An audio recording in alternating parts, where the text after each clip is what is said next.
Right. It's the late Lou. Yeah, yeah. Tell it to the judge.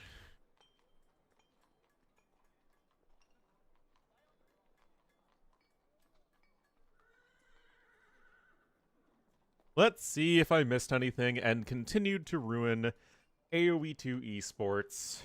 Gotta keep my streak going. Oh my goodness, they started 1 minute ago.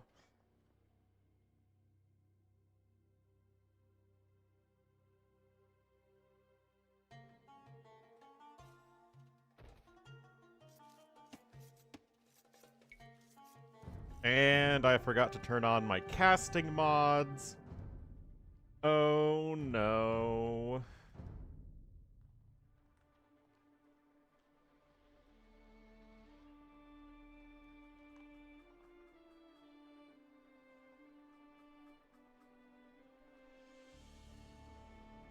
Oh, we're gonna see Maurfall for the first time. Haven't seen this map at all before. There you go. Just set up the scoreboard and we should be good to go. It's a best of 7 semi-finals. Viper and Yo.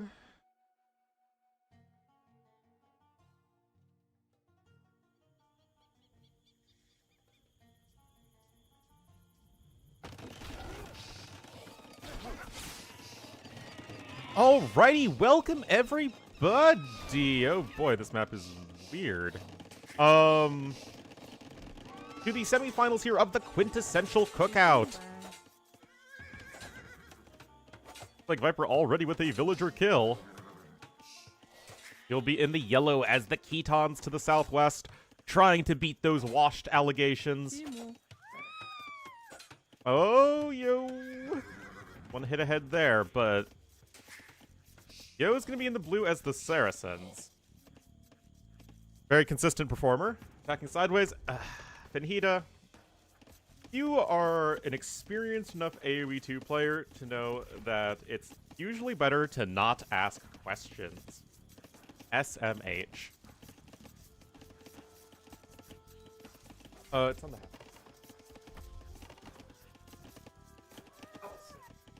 Uh-huh. So, I guess this is like the Berlin Wall-y map. Like I said, I've never seen this map before. But the rush distance is very close. I don't know if it's always this close of a rush distance.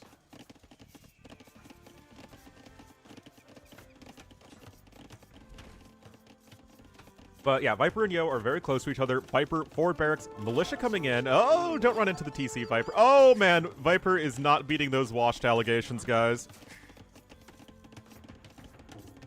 Are they on the same side of the wall? I don't know. They're chilling over here in East Berlin, I guess. Mm-hmm.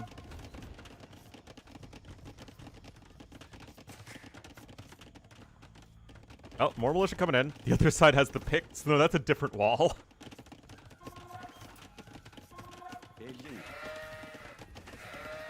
Still, it just seems like Yo is off to a really bad start. Those vills aren't quick walled in. Viper's already pasturing.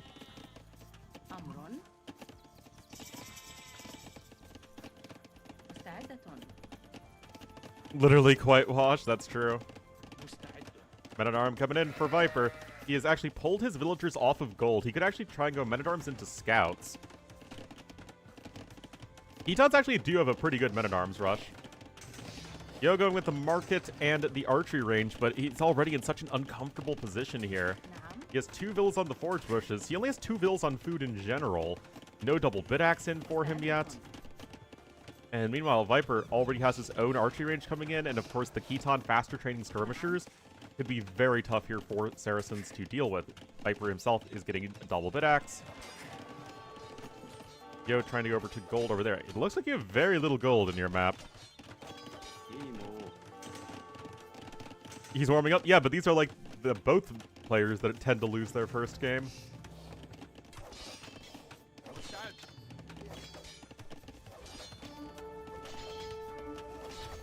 Germans.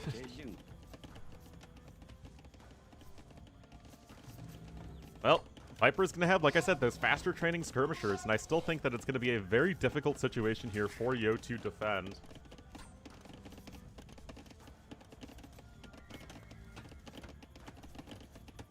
You can lose their first game the best? Yeah. I mean, 6 army to 4. Vil numbers are even. Viper did accrue a little bit of idle TC time, but you can see he's already ahead by 300 resources. Part of that's Ketons, and part of that is the fact that he has kept Yo's own economy quite inefficient.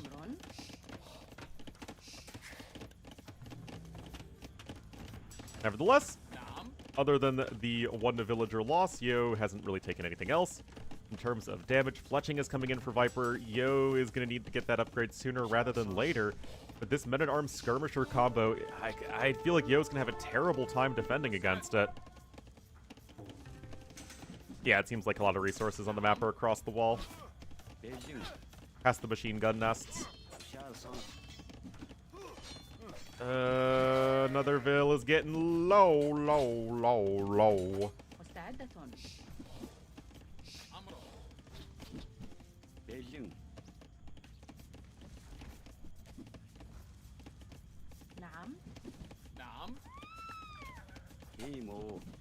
I mean, like, all of this is more inefficient. You still have nothing at all to deal with skirmishers. And Viper trains those bad boys nice and quick. I mean, even with clutching it on both sides, Viper having some good micro here. Yeah, Yo Scout's on like 3 HP. 6 HP, my bad. Men-at-Arms gonna be finally taken down, but at the cost of, like, most, if not all, of the archers. More idle TC time, stable, trying to come in here for Yo, but honestly, Saracens seem like way too slow of a civ for this map. Yeah, it's the fox, wherever the fox is. Whatever the fox says.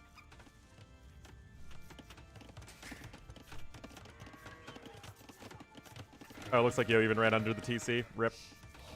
Viper, around 400 resources ahead here in Feudal Age, which is huge.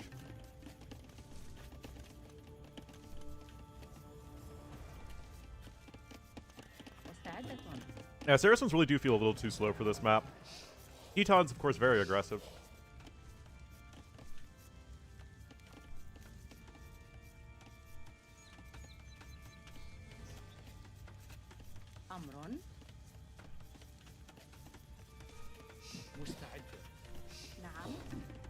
Skirms are skirmin'.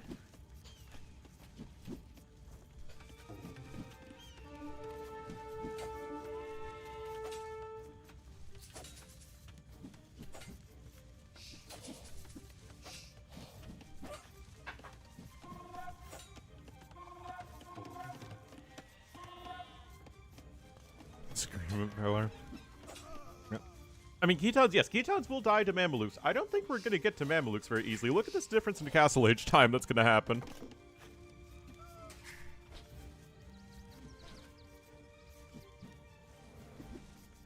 This should be pretty rough.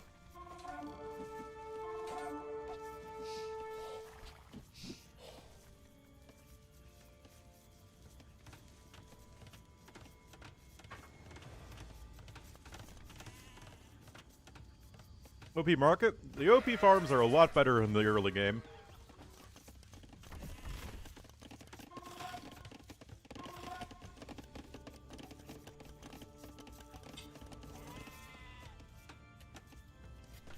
Okay, with the power of the market, Yo is at least going to be not too far behind.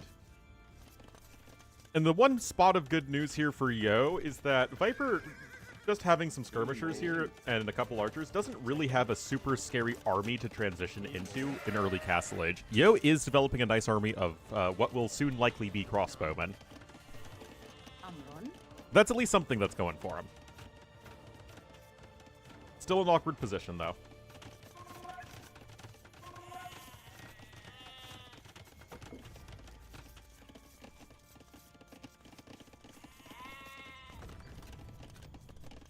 A lot of bills on stone for Yo, but of course, a lot of this could just be selling it at the market.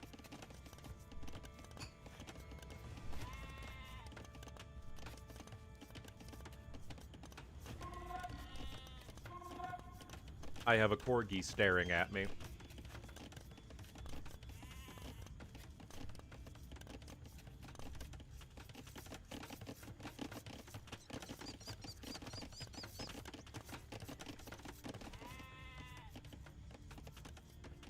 Corgi. The Corgi cam has been on constantly these days.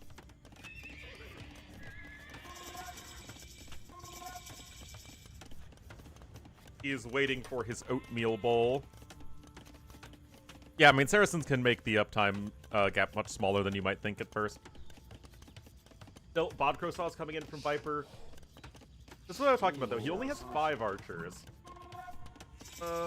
Any little bit of time you can buy as Yo is huge here. I need to have my other hand free.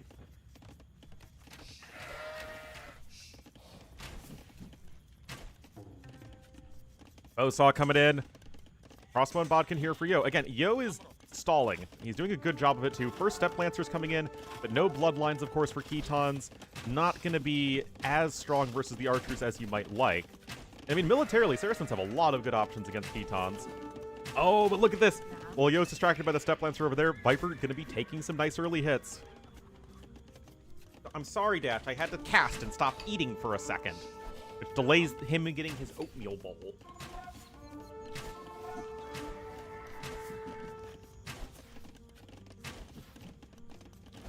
Still, it's all going to be coming back down to the micro.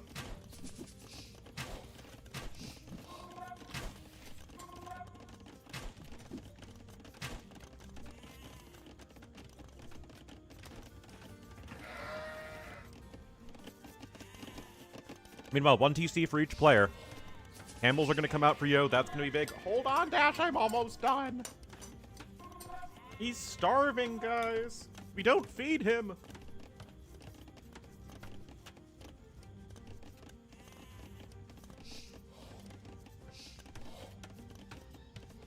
All right. No, Viper has the 2 villagers killed. He also has Bowsaw in. That's a nice help out. And Yo he's making the grand journey. Oh, I love this from Viper's Scout, though. You'll probably see there's a big gold over here as well.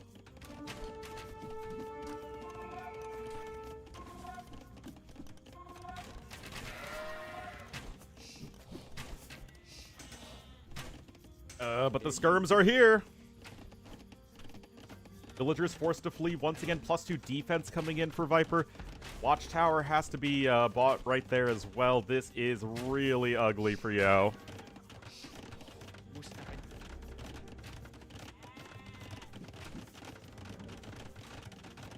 I mean, a knight without many upgrades isn't even going to be all that great here. Viper is adding a 2nd and 3rd TC. He's going to the other side of the wall. You know, having been in Berlin with Viper before, I distinctly remember Viper, when we were at the Berlin Wall Memorial, literally going to the other side of the wall. So this is lore accurate from Viper.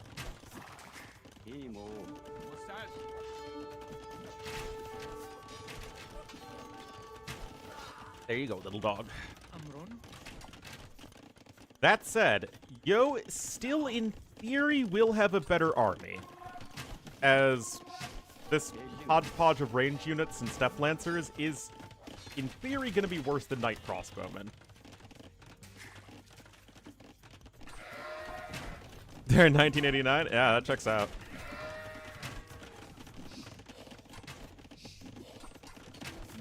But just look at this eco difference, guys. That's so staggering.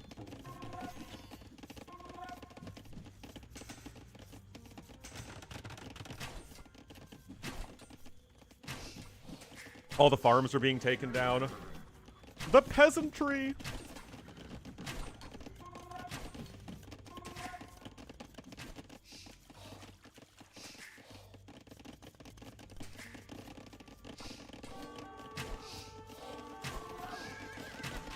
Is my audio being doubled here? Ah, so it is.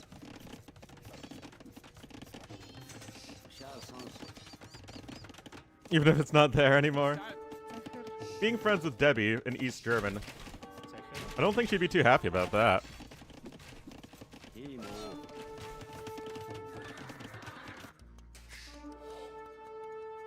Actually, Yo also keeping a scout over here as well. Good plays on both of them. And again, Yo is doing a really good job of keeping himself afloat in this game, but against a player of Viper's caliber, keeping yourself afloat is obviously not going to be enough. He's gonna need to find a way to get ahead. Viper has ballistics, remember. Yo does not. Viper has bowsaw and wheelbarrow. Yo does not.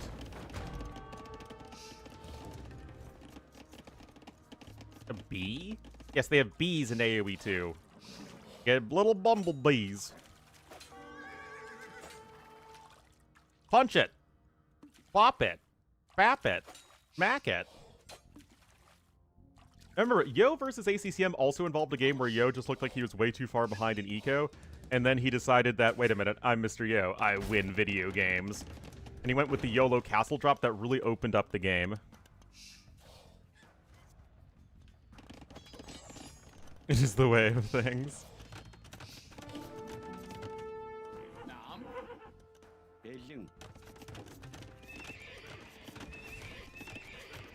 And then the Westies migrate to Italy, and then the Italians migrate to former Yugoslavia, where they vacation, and the whole process starts over again. Such is the circle of life. Majorca? Yeah, that's true. Alright, crossbowman coming up here to the north. Viper, 6 villager lead. Yo is adding in a 4th TC. And this is still a pretty decent siege push. Khitan monks are obviously nothing to write home about. Good reaction here from Mr. Yo, but he can't really do anything else about it right now.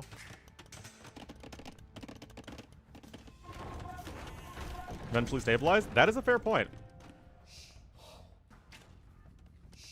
Again, this is a very bad matchup for Khitans as the game goes on. Oh, I love this here from Viper. Beautiful. Beautiful. Rocket cart coming in too. Oh, whoa, where did Yo's archers go?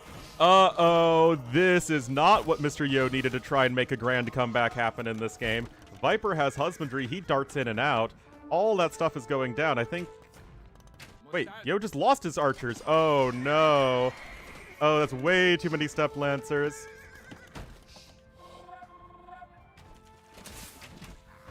The rocket cart is rocket carting.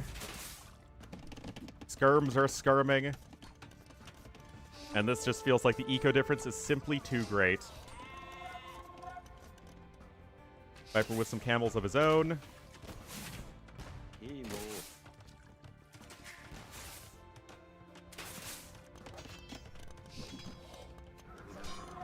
This Cookout, yeah, basically. Now, of course, you have the mobility of the Khitan army to come in here for the counterattack.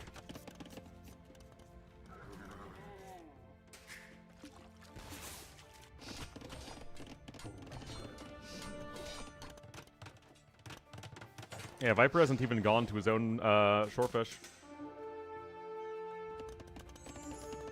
So is it always you starting on the same side of the wall? So, like, some of the maps in this tournament, like, you can have cross spawns, you can have close spawns, either way. But this map feels like it is designed so that you're still starting on the same side of the wall.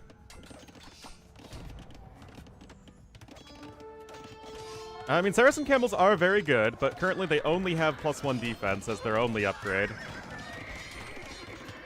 That said, Saracen Camels are definitely very, very, very good. Oh my goodness, never underestimate the Saracen Camels, especially against a Civ that doesn't have bloodlines. No, well, I would imagine, like, the shorefish would just spawn on the other corner, but again, I don't know how this works. Okay, Yo took some extremely good fights there. I still think he's dead, but Yo is doing enough to, like, keep things at least a little bit interesting. If... I don't know about this, Viper. Viper!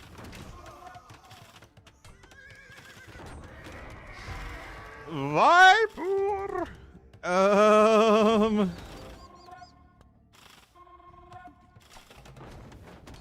Okay, I guess it's fine. There's still only 2 vills over here, though, so it's not like the castle's gonna come in anytime soon. Camels now have +1 attack as well. Okay, those quick walls are very good, as they're only melee units here. Yeah. It's not enough. It's fine for Viper. Viper also fairly close to Imperial Age.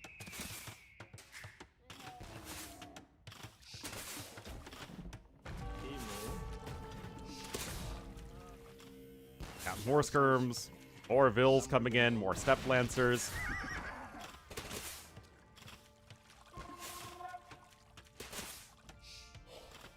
Move his arm. Well, Yo is trying to make this big push happen across the front.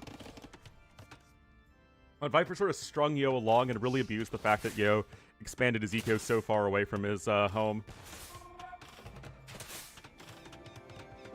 Also, I don't remember seeing either of these civs, which means we could be seeing a civ pool other than Avocado, Involtini, Honey, and one other one.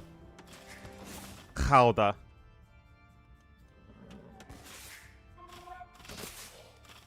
Alright, Imp is on the way for Viper. If the game doesn't end before Imp, it should end with Imperial Age. We're looking at almost a 10,000 resource advantage, which is a pretty big deal. In comparison, Yo has no gold. Oh, that's right. You also get, because it's a best of 7, you get one more category, I think. So I think you get 3 categories from which to choose. Yeah, Viper has done all of this without even bothering with the shorefish. That's pretty wild. Anyway, Yo's coming in with a YOLO castle here. Viper's got his own defensive castle coming in, though. So he did. It's probably cute at this TC, which is a mistake from Viper. This situation doesn't arise if you get Imp at, like, this TC at first, but it should still likely turn. Oh, that's not what Yo needed either.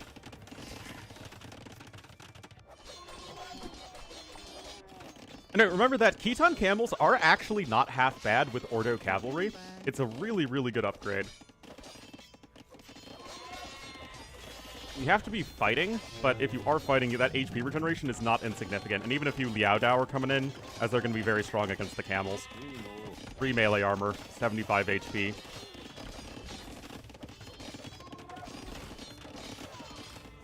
But obviously Viper is just killing so much more stuff than Yo is, and Yo is also losing army in the process. Viper really isn't losing any army here.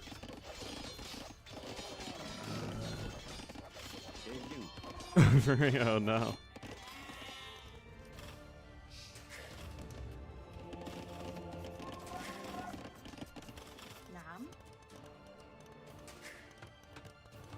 Another TC attempt here for Yo, but I mean, he's got 6 military guys and like 40 fewer villagers and 13,000 fewer resources and worse eco upgrades, and is not 15 seconds away from Imp.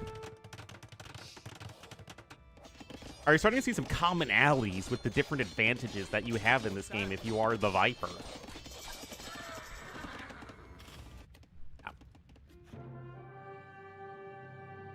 That game was all Viper. Yo did a nice job trying to keep himself afloat, like I said, but there's a difference between keeping yourself alive and actually getting any sort of realistic counterattack damage done. And Viper just kept on getting more and more and more ahead economically, and that was just not something Yo could recover from.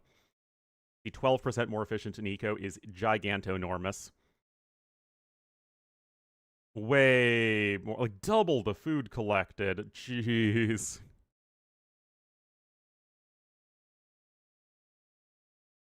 That doesn't really have that much to do with Khitans. I mean, I do think that the fact that Khitans are so much better of an aggressive civ than Saracens are was important in that game.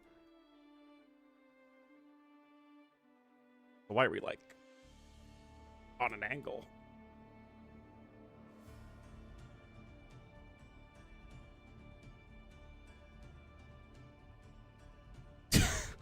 Whatever. Whatever.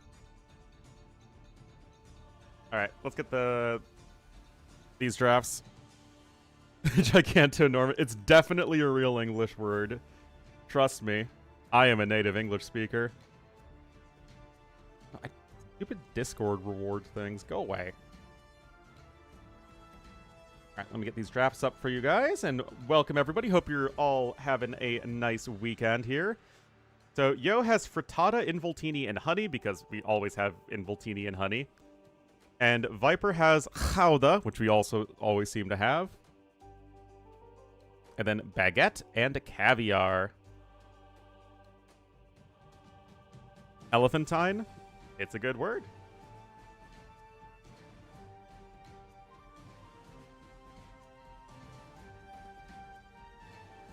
That is Mauerfall going to Viper.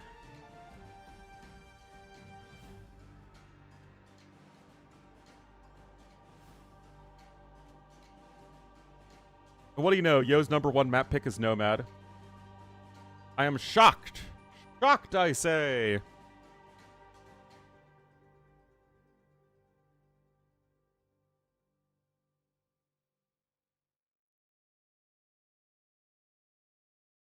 There you go.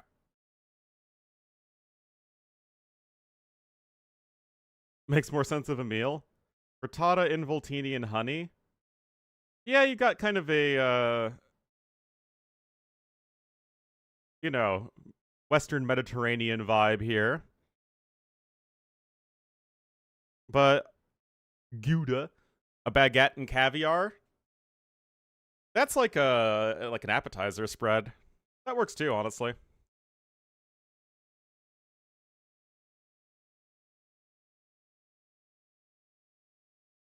Although I don't think I've ever really had caviar by its own. Like I've had it like a little bit of caviar as a topping to something, but I've never just like had caviar.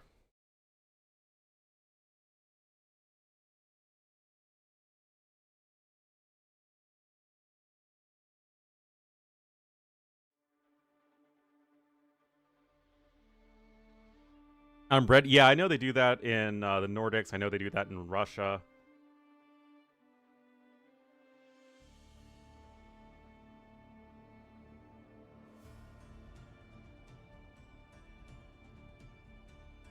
Spanish had a big chunk of North America? Oh, yeah. Inquisition. You know, it's like Monty Python made an absolutely horrific series of events for a lot of people living in the Spanish lands into a very funny skit that everyone remembers it. Very salty? Yeah, the only thing I know about caviar is it tastes a little fishy and very salty.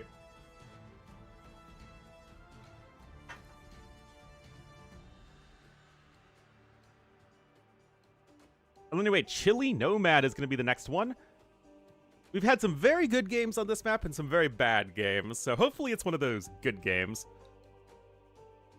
Also, with 15 civs, well, I guess 14 civs now available for each player, it's going to be kind of tough to try and parse this out.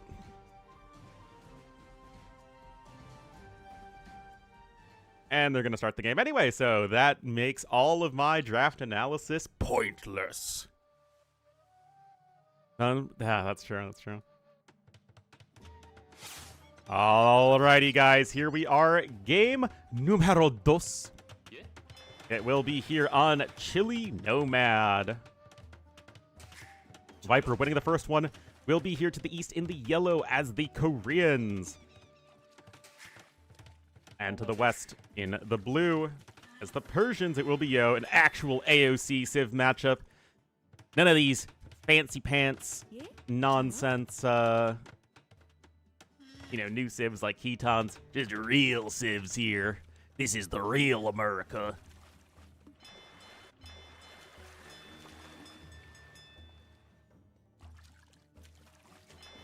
All right, fishing ship out for both players, but if Viper can keep the early game economy at least competitive with Yo, then obviously that's going to be huge for Koreans. This matchup as well is kind of interesting because Koreans have a very efficient army, and that of course includes towers. But you have the big wood discount, Fire Lancers are very good in this matchup, War Wagons are very good in this matchup, rocket carts, towers, bombard cannons, I mean all that good stuff. Persians have a very population efficient army, and they have mobility and they have economy. So both civs have very different strengths. Since DE came out, yep. And I think that both of these civs are in so much of a better place than they were back in AOC. 2 alive bills fishing, yeah. You know, Vince is just doing whatever at home right now. Like, he's just like watching TV, and a single unbidden tear runs down his face, and he doesn't know why, but he guesses that somehow, somewhere, there are villagers successfully fishing. Yeah. Well, the Marlins have 350 food on them, so there is like a stats reason for it.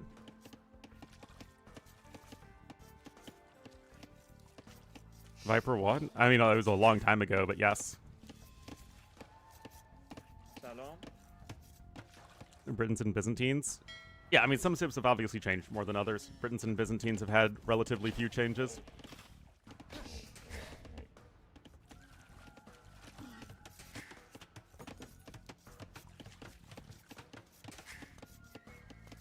Alright. Already going over to gold here is Yo. Of course, it would make sense if Persians are the ones that want to be aggressive in this matchup. There you go. 18 population. Viper still queuing up more vills. Now, we did see on this map, Viper try and go for a funky sergeant play. It didn't work out versus Winchester. Oh, nice campaign mining camp here. That gold and stone available. But Koreans are certainly a civ you can try an FC with. You can go for FC Fire Lancers and Siege. You can try and mix in some towers. Koreans have definitely several different ways you can play them here. Was bad? I kind of get what he was trying to do, but it felt like it was way too slow. Also, Winchester played perfectly with the fast imp. Alter the Civ Soul. I want to like the rocket carts, but it just feels like they hit with so much less oomph than onagers, even if their damage is actually higher. Oh, he's going for the double lure with the help of that goat. That's awkward. Yeah. I think especially the heavy rocket cart sound effects need to be a bit meatier.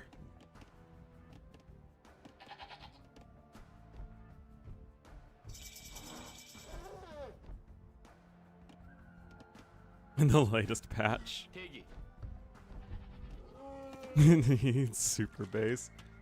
No, whenever the rocket cart fires, it's just straight up dubstep. It's like...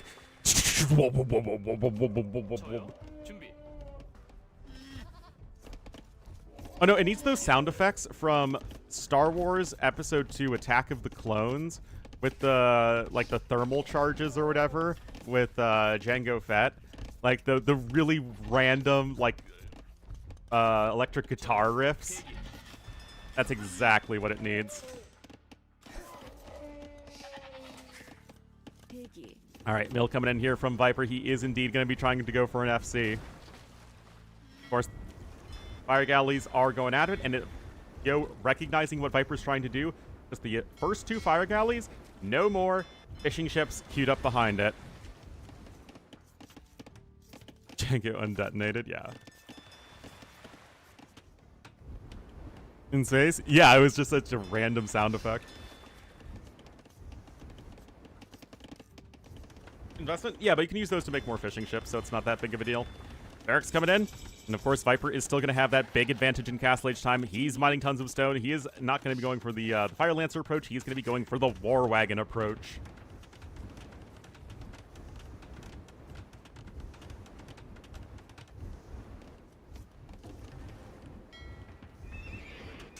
No. You don't understand. Sandy Peterson has claimed to do everything, man. He's done everything for everybody.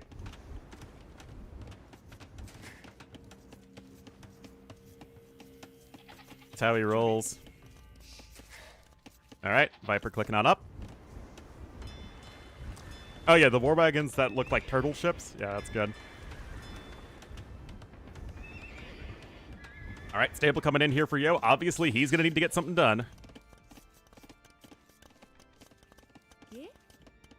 Jordan Peterson? Isn't he like one of those right-wing influencer types? Yeah, seriously. Alright, first scout is out, but Viper creeping closer to the castle age. He's already got almost enough stone for a castle. And the psychologist? Oh my goodness.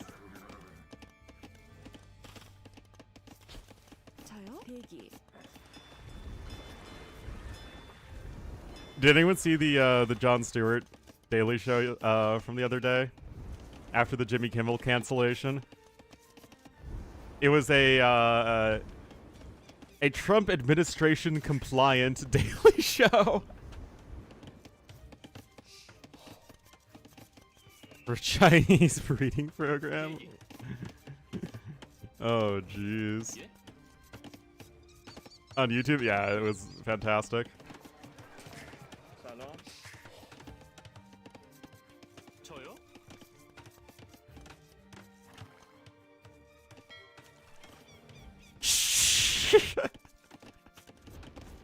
No laughing at the president. All right, guys. Castle will have to be placed at home. Monastery coming in as well. Your first dictator? Yeah, that was a good one. The color of the tie was off. I noticed it right away. Like, oh man, they're making that into a gag.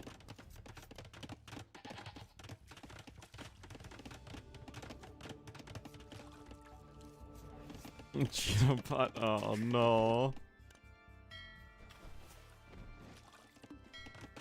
Alright. Castle coming up here. Monk is on the way too.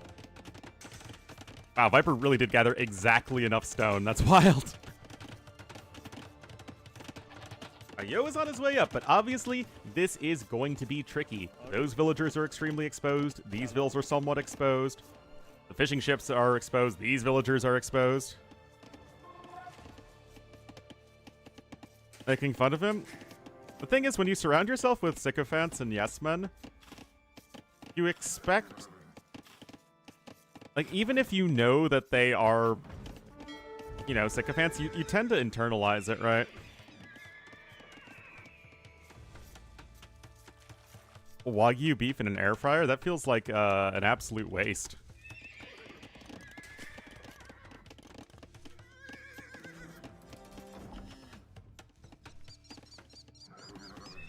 Now, camels are going to be a pretty good unit here in dealing with the war wagons, but you have to be careful of the monks.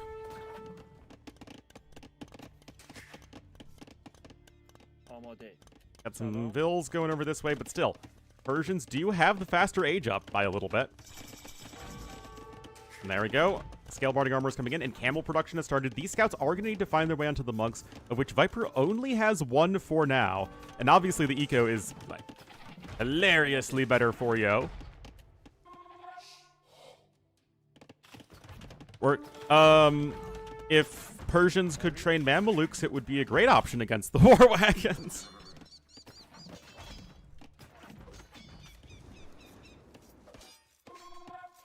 More camels coming out. Where is Viper's monk? It was busy picking up a relic. Looks like one vill died for 2 scouts. That's not really the best trade ever. Oh, I'm glad, Felomere.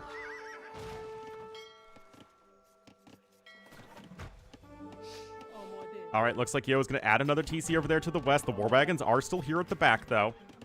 Yo with a 5-villager lead. I mean, he doesn't really have any gold income right now. That is in part what the TC is going to alleviate. There were some vills here to the south. Where'd they go? No idea. Scout's still over there. Viper only on the 1 monk. I feel like Viper does need to prioritize them a little bit more. Otherwise, the camels should just run roughshod over you. With husbandry in as well, you're going to be 0.4 tiles per second faster as the camels compared to the war wagons.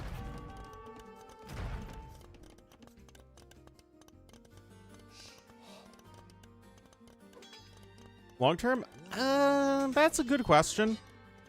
I think if you're just against the war wagons, then you want the camels. But if Viper actually gets to war wagon plus halb, is where the Savar is probably going to outperform. And obviously you need to have something to help deal with the halbs as well. Aren't shod? I actually have no idea. Anyway, Yo's gonna need to be careful as the reinforcing war wagons are coming in. Of course, the upgrades are slowly coming in on the camels, but they aren't quite there yet.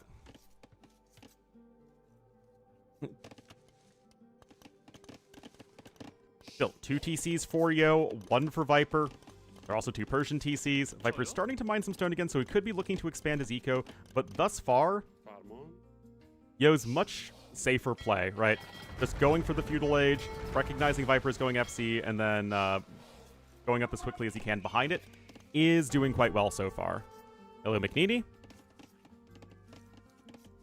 backstory of the Savar. The Savar, I believe, I'm no expert on the region, but I believe that's basically, it was the name for the Persian heavy cavalry.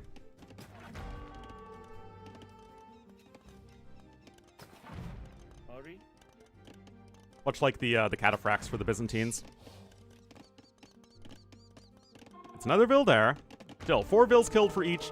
1 dude is Persians on 2 TC. Obviously, that's a big difference. Viper does have his monks at home, so these knights aren't doing anything, and Yo has to keep moving the knights back. Don't want to let those guys get converted, but on the other side, Yo's going to be going for his own conversion. Of course, Persian monks are a little bit on the sad side, and this is one of those situations where the camels don't need to take, like, an insane fight, but you can just do what you can to keep the war wagon numbers low. Now, of course, that is a relative phrase, considering that it's still more war wagons than camels, so Yo is far from out of the woods yet. But he is at least working in that direction. You know, also picking up a relic here.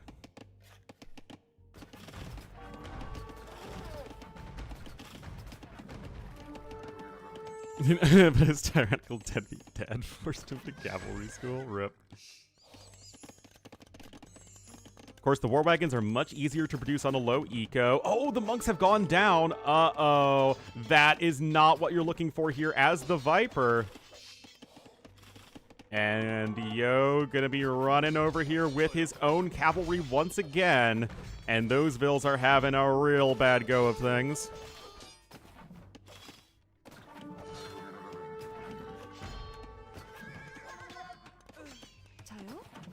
There we go. Monk and a few more Vils have been taken down on the other side, though, so things are getting awkward for both players.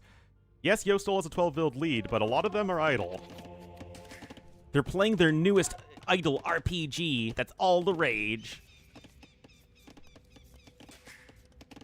Yeah, gold income in particular is a little bit rough for Yo right now. Which is, you know, kind of important for making camels. And Viper gonna get some more value here. Oh, why aren't you engaging with all the camels together? That feels like a bad idea. Yo, gonna try and micro his little heart out, but now the war wagons are just going uphill. Gonna hit even harder.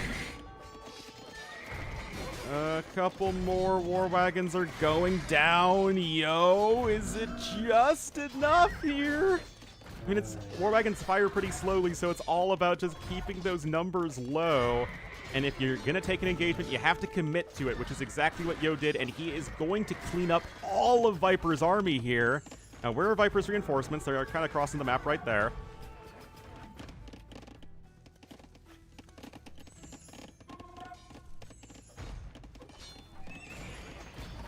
And there we go.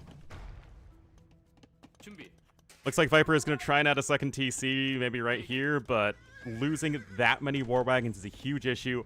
What feels like for the first time this game, the camel numbers actually are greater than the war wagon numbers. Yo adds a third TC. He's going to secure some more gold.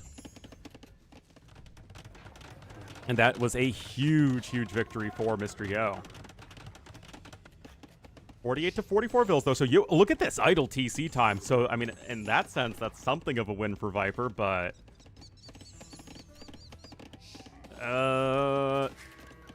once Yo turns the villager faucet back on and the Persian Vils are going to start to fly out of the TCs, it still should be very good for him, especially because he's already ahead in resources, so he has a pretty decent cushion there. There is one monk out for Viper, but it's kind of crossing the map right now, which leaves his home base somewhat undefended, although the villagers are generally pretty safe. Wheelbarrow coming in for Yo. And where are those camels? Camels are chilling at home, so they will be in a decent enough position to deal with the war wagons. Light cav coming in. You do want something to deal with these monks. Yo trying to go for a relic, but... okay, good recognition there from Yo. He does have Town Watch by the looks of things. Camel's going to be swooping on in. The monks are actually going to be here on both sides. That's going to be at least one conversion there. And again, Viper does not have husbandry himself. These camels are very significantly faster. It's the same movement speed difference, guys, between a battering ram and a spearman. 0.4.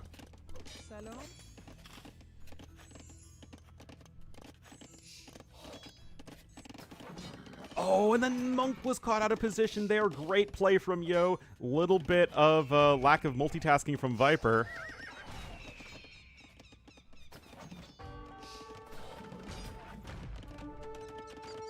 Another Monk is coming in, but this is getting close to the point where Yo can just commit to a fight. Doesn't want to do so yet because Yo is playing safe. Chain Barding Armor is going to be a big one as well, of course. The Persian War Wagon reporting for duty.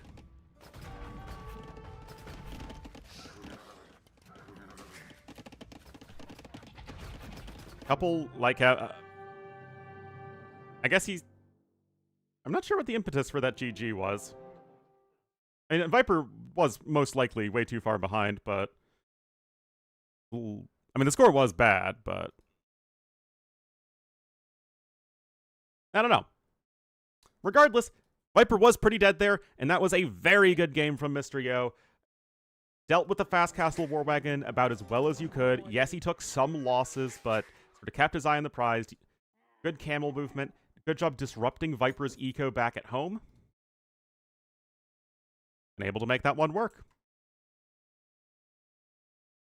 And Viper versus Yo feels like it's very often a sweep either way, so we're not getting that today, which I am very grateful for. Because I love watching both of these players, and you want to see them at their best.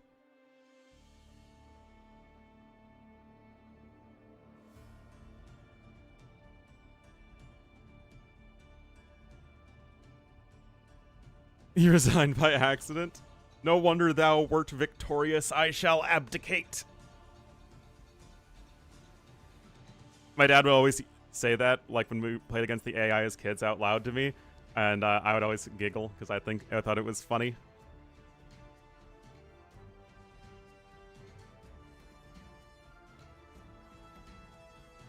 All of mine starting villagers were male. No wonder thou wert victorious, I shall abdicate.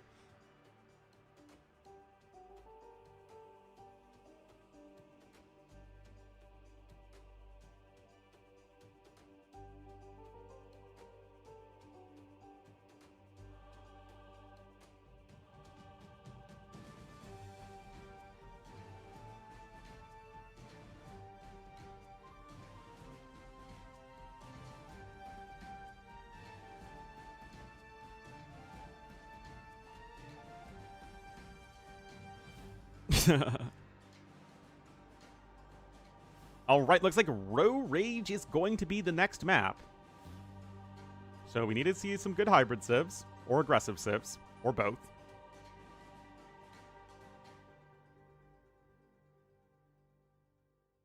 Named Anne? Why does that matter? What do you have against Annes, man?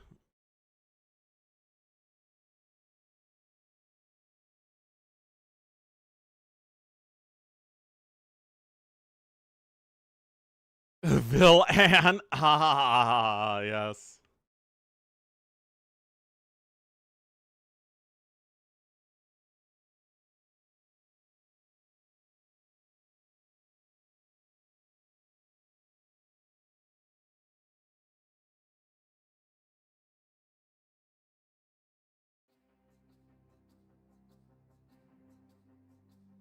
All right, looks like we are into game number 2. Oh, man, these guys know how to make me happy.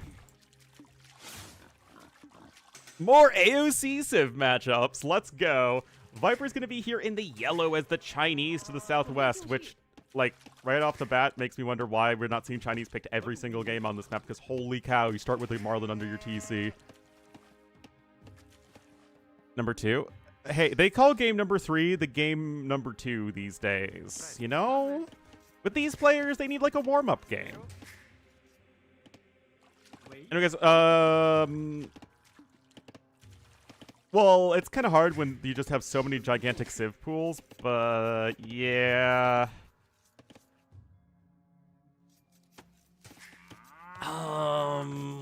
5-second idle TC time Chinese. That doesn't feel very good.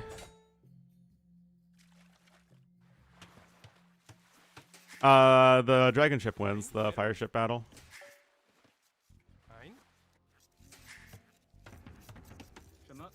Byzantine fire ships are now second best.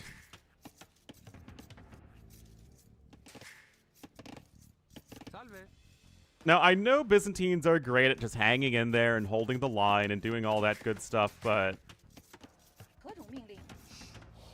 I'm not too sold on all of this.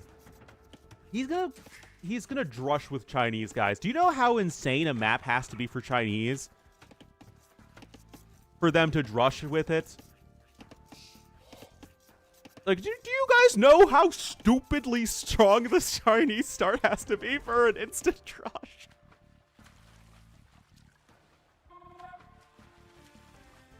Oh my goodness. It should be good. It's going to completely deny those villagers from the middle. Might even get some kills. Yo doesn't have Loom.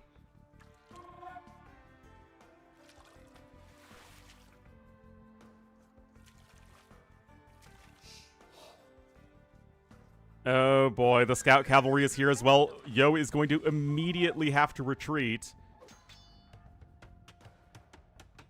Or just whales of the land. Alright, Loom is on its way. But yeah, Chinese are honestly broken, guys, whenever you have a fish underneath your TC.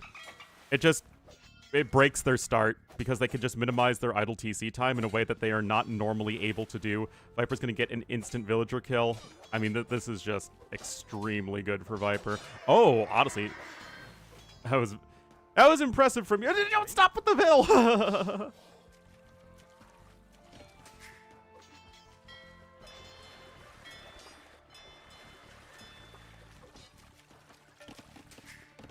Alright, Yo is on his way up to Feudal Age. Yeah, it wasn't the best micro from Viper, from what we expect from it. Now Yo has a ton of vills on wood. Ah? Barracks coming in. Now remember, Viper doesn't have a dock of his own, so his resources advantage is actually smaller than it could be.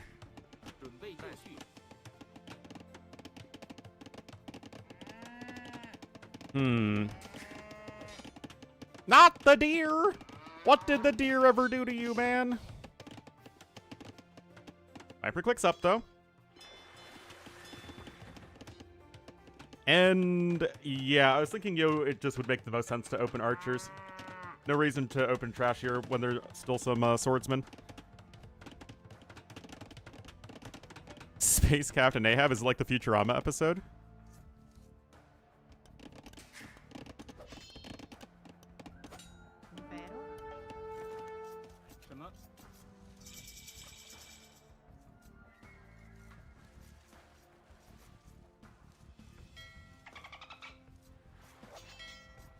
All right.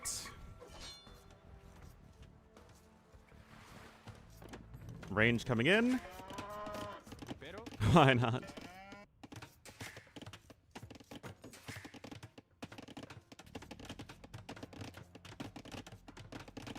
All right. Wait, that's a lot of vills on gold for Viper. 5 vills on gold. So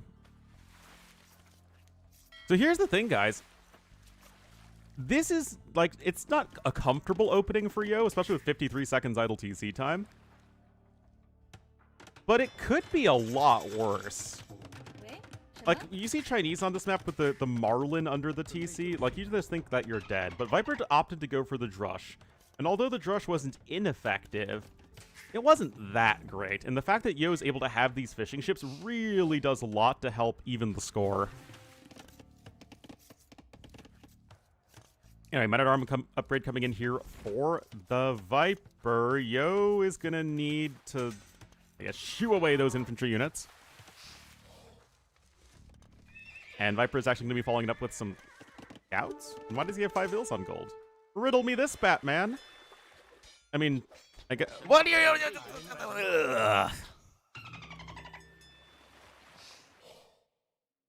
Oh, Yo is checking the wrong pond right there. A little unlucky, but also you do need to check both. And Viper will start fishing. Although again, Viper's eco balance isn't that great. Okay, sending 1 vill off of the gold right there. Other than like the occasional fire ship, you don't really need that much.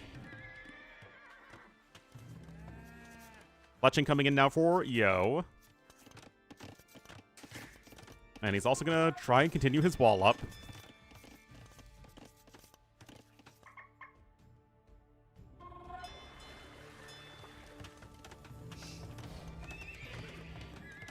Alright, archery range incoming.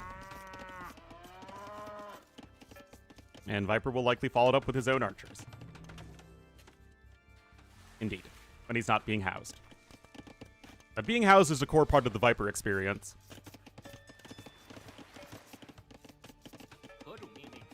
Oh, free town watch, guys. It might be a lifesaver because these men-at-arms are coming in. Oh, they're just patrolling. Okay, so those men-at-arms are still likely to be fairly ineffective. Yo's still out here scouting. That scout cavalry is actually going to take down a fishing ship at this point. And Yo, multitasking not quite perfect here.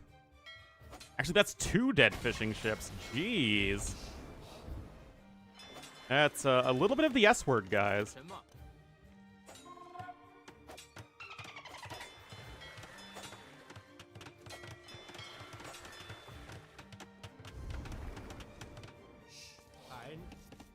Fourville lead right now for Viper. He's got 3 fishing ships to the south and a villager happily working away. Well, this is a bit of a bold move from Viper, and that's going to be another deadville for Yo. He's going to need to bring his archers forward, but this is not super pretty for him.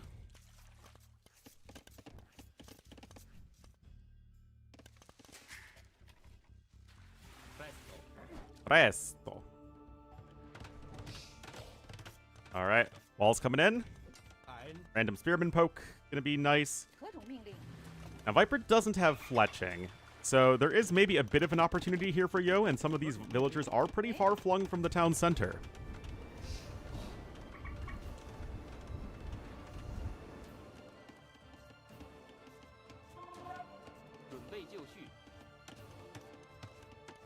Spearmen are running around. They're keeping tabs on Viper's army, which is very good for Yo. And Viper himself does seem to be aware of Yo's own archers here. Fletching is almost in for him. The quick walls should be good here.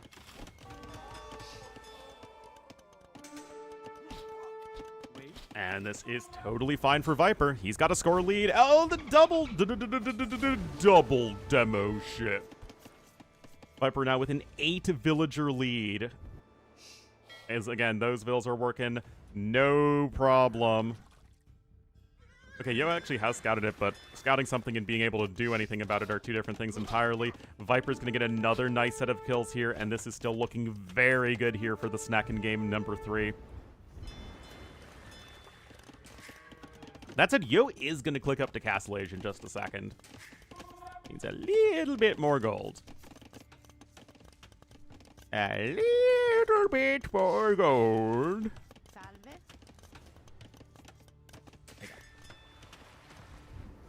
So, therein lies Yo's one advantage, that he is going to be faster up to Castle Age, but he's going to be losing even more units here. That said, somehow Yo has more units overall still than Viper, as Yo is just keeping the machine of war moving in. And Yo is starting to catch back up in the KD. Viper fishing away here to the west as well.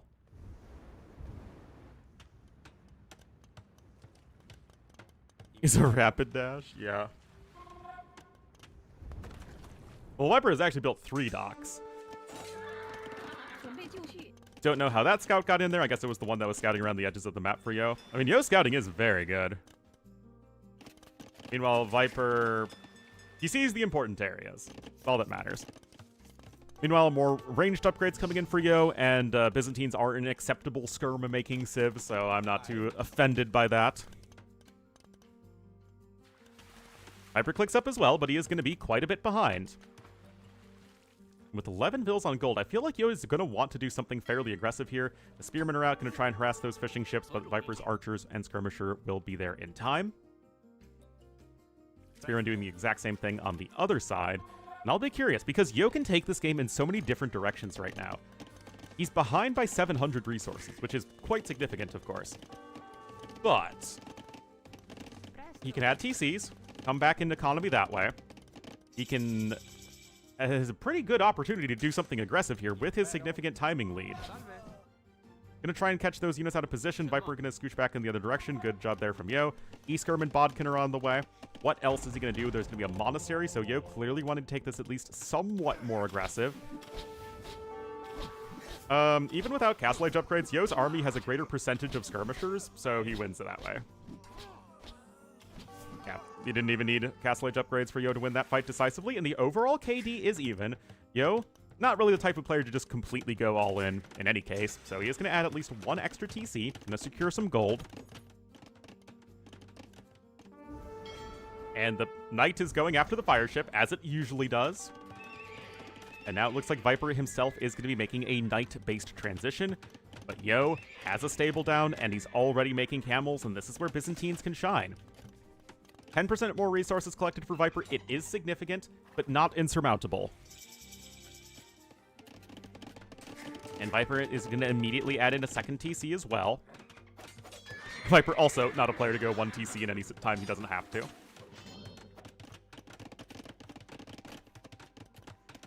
And with all those knights queued up, Viper going to be looking pretty good here to drive away those skirmishers.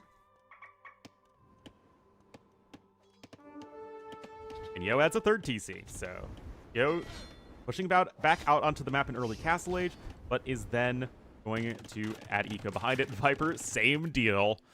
And things are shaping up to be a pretty interesting game number 3. Which, again, considering how insane of the map this is for Chinese, the fact that this is even remotely competitive is good for Yo. And perhaps Yo is thinking that, how bad can a Byzantines matchup really be? A Byzantine matchup will be 50-50 and you will like it. And especially with Yo getting the early fishing ships, it did a lot to, again, just keep him semi-afloat. I think that, honestly, if Viper went for his own fishing ships, it would be even worse for Yo. But as it so happened, the game is looking just fine. Yeah, Yo does need way more bills on food. Monk coming on out. Viper's got his own monks queued up.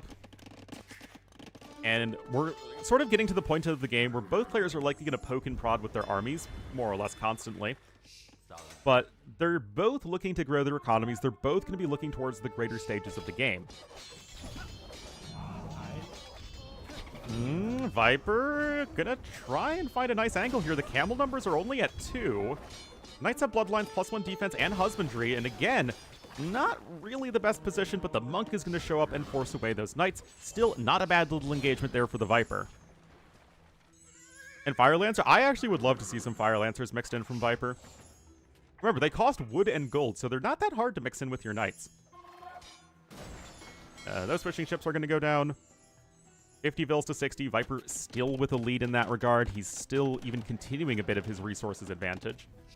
Eco upgrades are honestly looking not that great for either player. Just as I say that, Viper gets Bosaw. Sanctity for Yo. He's on 4 monks. That is not insignificant. Camel's still completely okay. Don't mind me, guys. I just thought that the 2 armies charging at each other would fight. You know, but I'm a noob caster. What can I say? Oh! Oh, that was really beautiful. Now, Yo actually needs to make this fight happen. Otherwise, Viper's just going to heal up all those knights. And I don't think he can do that with the monks. Yeah, he can't do that. And there's even an insta. That was a demo hit that looked awesome, but because these monks are here and you're not able to follow it up, it just kind of falls flat on its face. Meanwhile, Viper 5 vills on stone. Yo, about to have 5 vills on stone. Squires coming in from Viper. I'd love to see some Fire Lancers mixed in. And there's the second barracks coming in, so I think that's exactly what we're going to see.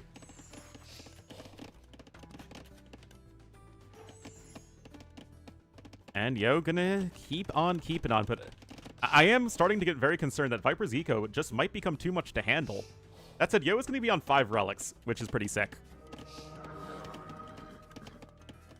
No, Demo's rafts should not one-shot knights. And the Fire Lancer production has begun.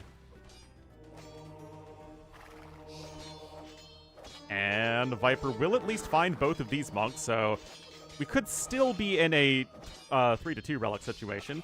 And Yo is, I don't think, going to be able to actually make a fight happen here. Got the 2 monks, got the Fire Lancers that are going to be brought to bear. Camels are obviously very bad against Fire Lancers.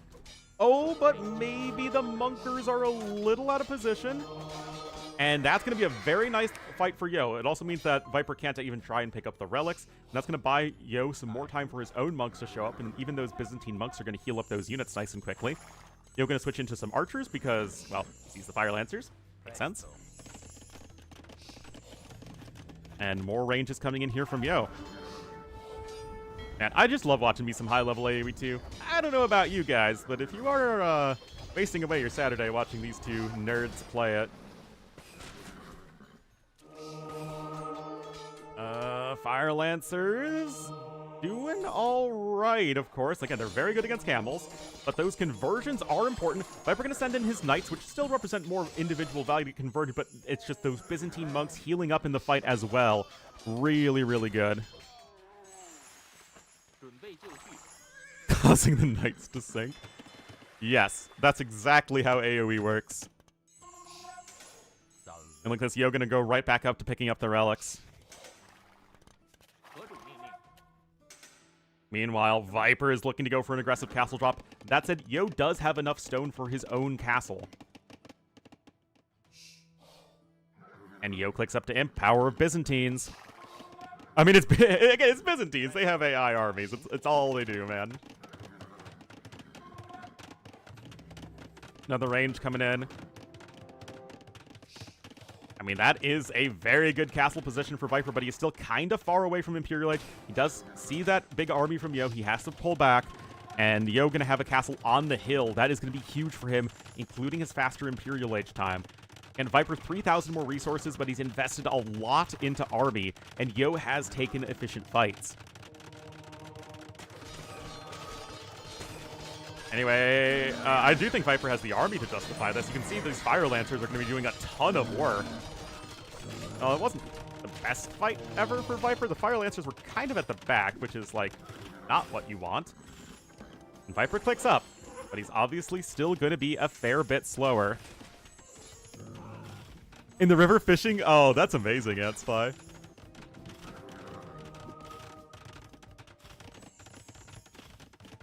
All right, you're going to be switching more into the Arbalest line. Both of these civs obviously have very broad tech trees in the late game. Chukonu can be very strong versus Byzantines because Byzantines don't really have the best answer to something that does that much damage.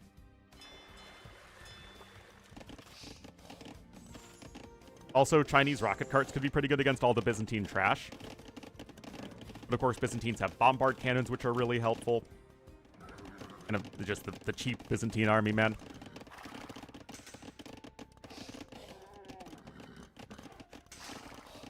Masonry. So many more players are getting masonry these days. It's beautiful. Yo is actually starting to round out his own eco upgrades. Trebuchet immediately coming in alongside Imperial Age, as you'd expect. And now things are going to be looking a little bit tricky here for the Viper. Block printing coming in, Bracer, Chemistry, all those good upgrades. And again, although Viper is well ahead in resources, Byzantine, they don't need a huge eco to function. Some nice hits there. And Viper's going to try and switch over into skirms, I guess, but that's a thoroughly unexciting prospect. Crossbow numbers continue to climb here as Yo is going to start to storm right into Viper's base.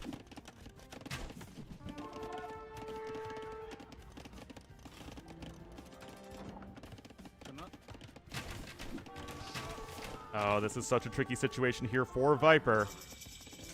Yo trebbing away. Still not even with elite skirmisher, though. Viper is an imp, but he is slower than his opponent. Viper back with the score lead, though.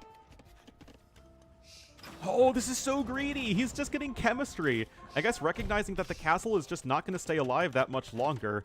So might as well just get conscription from it before it goes down completely. I don't even know if you have time for that, though. And Viper with no more stone income, this feels really bad for him, even trying to make a late game play. Also, he's already housed. He's going to get even more housed in just a moment, and Conscription's not even going to come in. High ground Treb's too OP.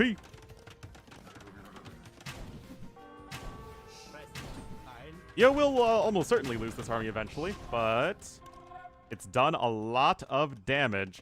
His Viper is now castle-less. Yo's picking up Ring Archer armor.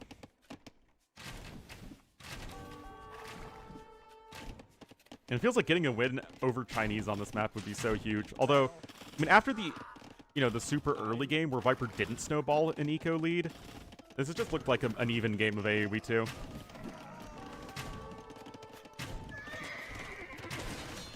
Oh, this is going to be a big splat, though, for Yo. Everything is going to get mopped up. Viper waiting until he could take a sure fight, and that's exactly what he did. Even Architecture coming in for Viper. Never mind. No Architecture.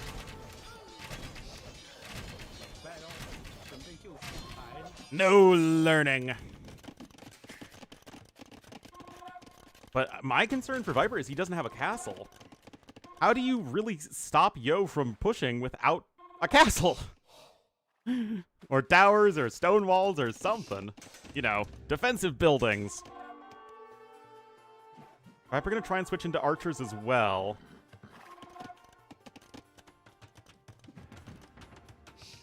It is true that the answer is always skirmishers.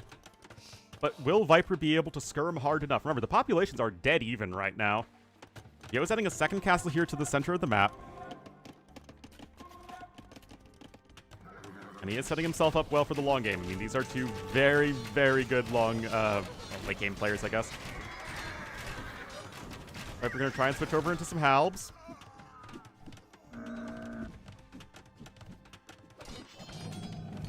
Oh, get to kill all those units there. Actually, Yo is getting to quite a few cataphracts. Let me tell you guys, cataphracts, they pack quite a punch. Oh, did Viper lose track of these units? This is like what you don't want to do. Okay, those units were on patrol. If the units went closer, then they would get even more villager kills, but yeah, that's, as it happens, losing 4 vills at this stage in the game isn't that big of a deal.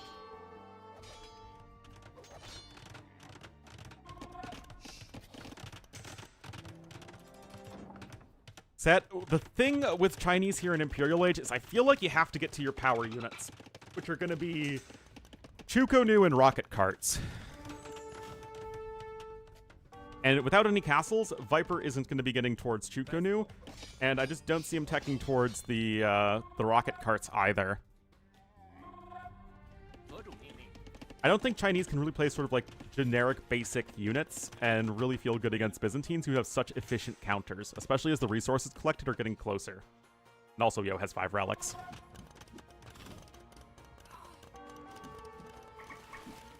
Yeah, Cataphract plus Arb is going to be rough. Like, again, a ton of elite Chukonu with some halbs in front and some rocket carts can deal with that, but Viper is just not, at this point, really able to get to that.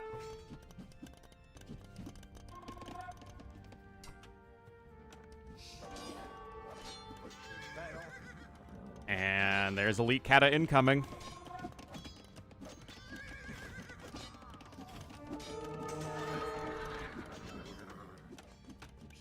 I don't think Viper has seen the Katas yet. Elite Fire Lancer is in, but the Fire Lancers are not going to be very impressive. I mean, even against the Skirmishers, you want to have a Fire Lancer sib with Gambesons, so Koreans or Ketons are the sibs that actually get all the defense upgrades for the Fire Lancers. I feel like those sibs are generally going to be doing the best in the late game because they don't take 2 damage from Skirmishers. Right? Because you get 6 Pierce Armor total. Yeah, with Gambesons at 6 Pierce Armor, same as a champion. And Logistica is here as well, guys. We have fully operational battle cataphracts. Oh boy, here we go, guys. Oh, they're all clumped up! Dude, no! No! Viper! Viper! Oh my god! Holy cow! That was both horrifying and beautiful, guys. That is absolutely a mop-up. Yo, late game fully operational here.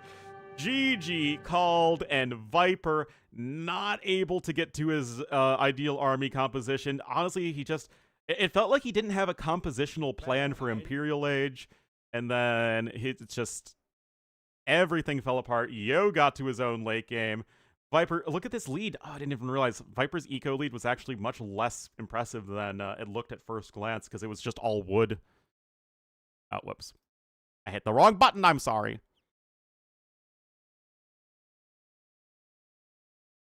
Having Logistica? Yeah, but you don't want to do that. And just Viper never quite able to get to his late game.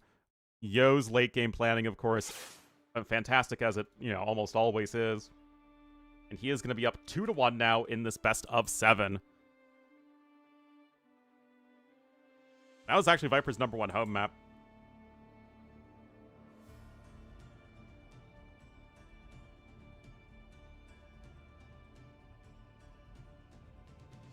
Do you really say Yo wins the series? Yes. Oh, I'm still a little sore from working out yesterday. Anyway, guys, I'm going to get some more coffee. It's been a very good series so far, though. Hope you're enjoying it. And I'm not just saying it because we've mostly seen AOC sibs.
Oh boy, we're going to Clown Town, guys.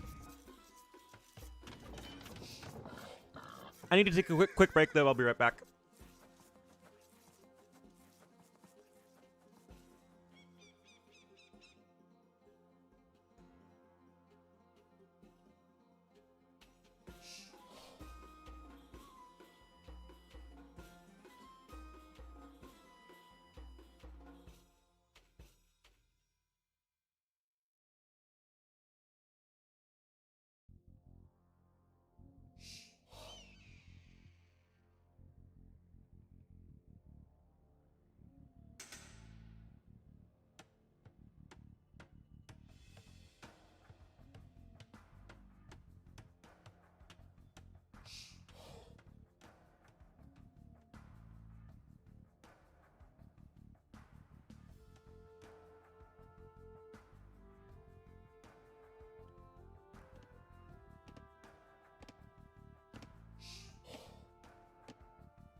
Hey there, gorgeous.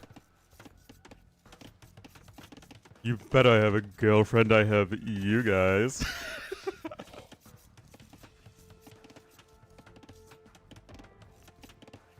Alright, guys. So Viper gonna be in the yellow as the Burgundians to the west. And to the east. In the blue as the Turks. It will be yo.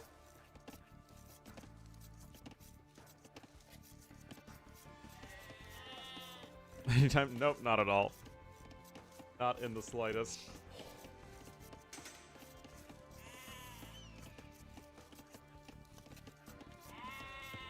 Oh, hey. Guys, do you think Yo's gonna go for a castle drop?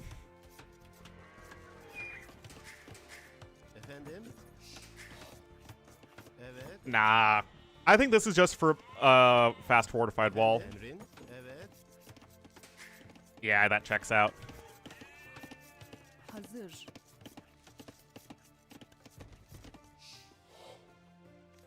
Unheard of. Yep, exactly. Past Bombard Tower.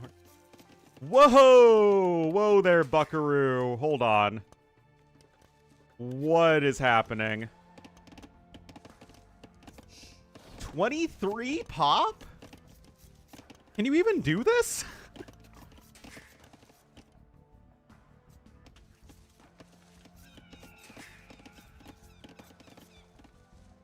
Is this like a thing?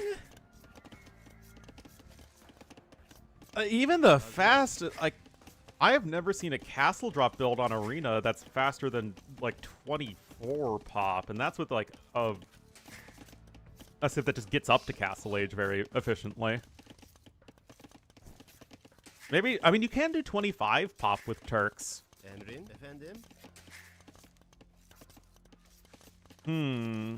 Hello, Pepzia. Yeah, like, again, you can do 23 with Bohemians, but Bohemians are not Turks. For gold? But then don't you only gather 10 gold? Unless, I guess maybe the extra 10 gold is a little bit of padding in case Viper uses the market first. But yeah, this is as YOLO all in as it gets.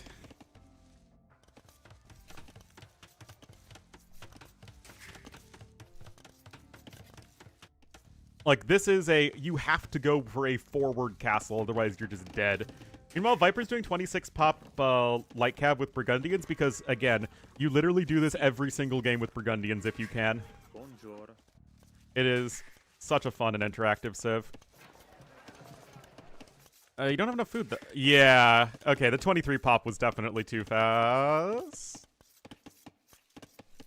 I mean, I would argue that if it's more than 12 seconds idle time, you might as well just make another villager. This is 23 seconds idle time. Remember that a villager trains in 25 seconds, so it should have been 24 pop. Hello, Ralph the Mouse Difton.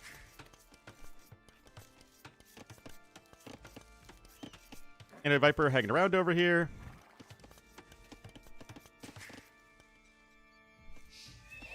And there you go. Viper's on his way up to Castle Edge, just doing the most Burgundians.exe build imaginable.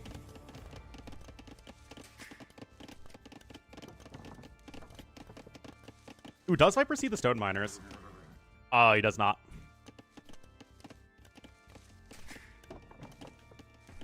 Alright, barracks coming in here for Yo. Isn't this all kind of late, though? Feels late.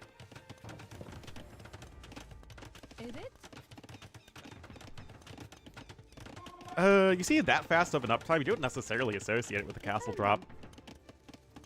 I mean, you could. I mean, it's something that you need to keep in mind. I don't think it's something that's, like, a given, though. Yeah, the foxes definitely are a big help, though.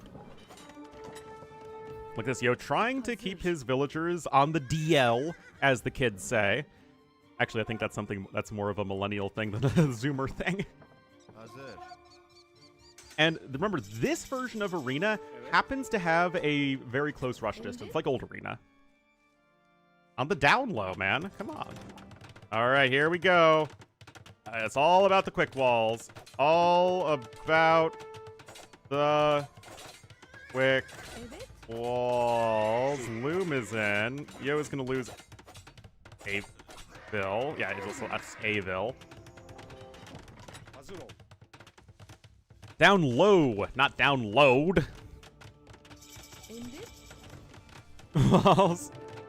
See, Ova Mysterioso, you've discovered the secret of being a caster. If you think something's going to happen, but they're then unsure of it in the middle of saying it, you just drag out the sentence until you're right. That's I've actually seen sports broadcasters do that too. It's like, is he going all the way? All right, castle's in. Vil's going right over to gold. Now, Yo is still mining stone with 4 Vils. I'm a big American football fan. I also like watching the NBA, but usually just in playoffs. I'm a big, big, big American football fan.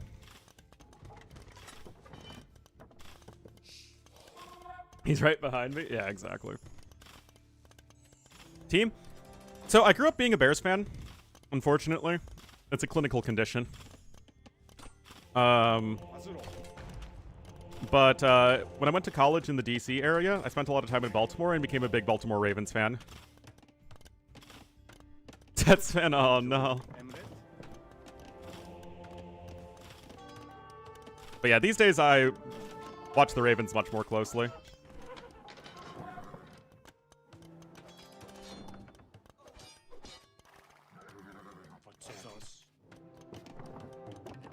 Are you an ads addict? Oh yeah, I love ads.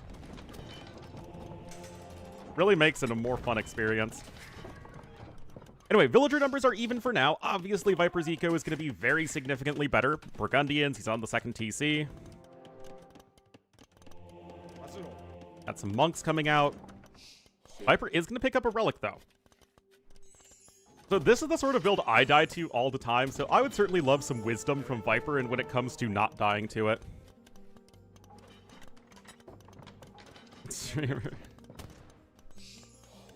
Well, apparently I wasn't running ads on the stream for like 4 months and lost probably around $1 grand of revenue from it.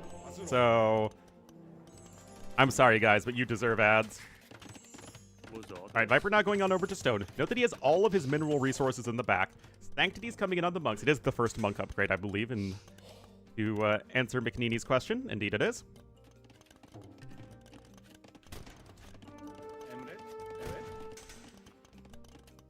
Simple, don't die to it.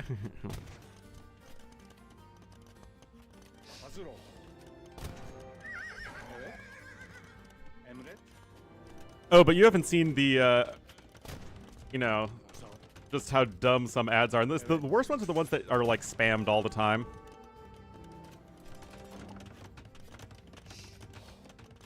Ornlu would cast? Hey, I would cast. I think I've been doing a pretty good job casting. Thank you very much. All right, Cavalier coming in for Viper, Loom as well. Obviously, that's kind of a must. I don't need no stinking ads. Gromp with the 62 months. Thank you so much.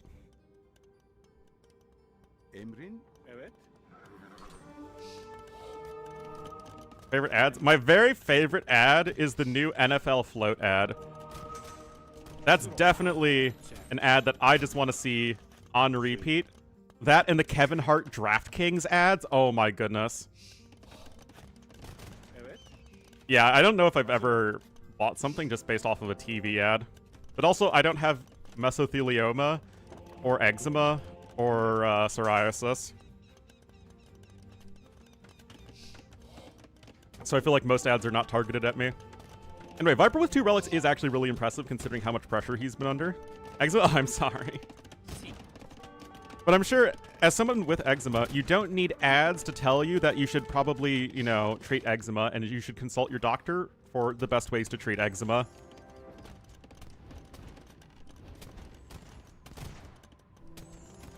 The same landmass? I've gotten online ads. I remember I was on a Discord call with MBL and some other people one time, and MBL was talking about some Norwegian snack, and then I got an ad for it, like, a day later. So weird. Anyway, Yo gonna come in with castle number 2. Culture shock things? It's really stupid.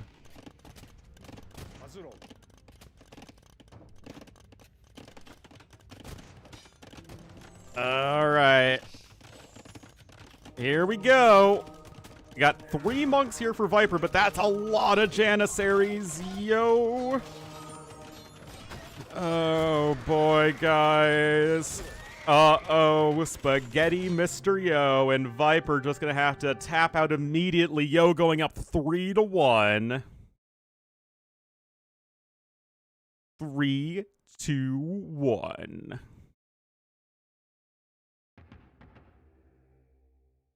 I mean, I struggle against this build so much. I feel like Viper did need to respect this a lot more.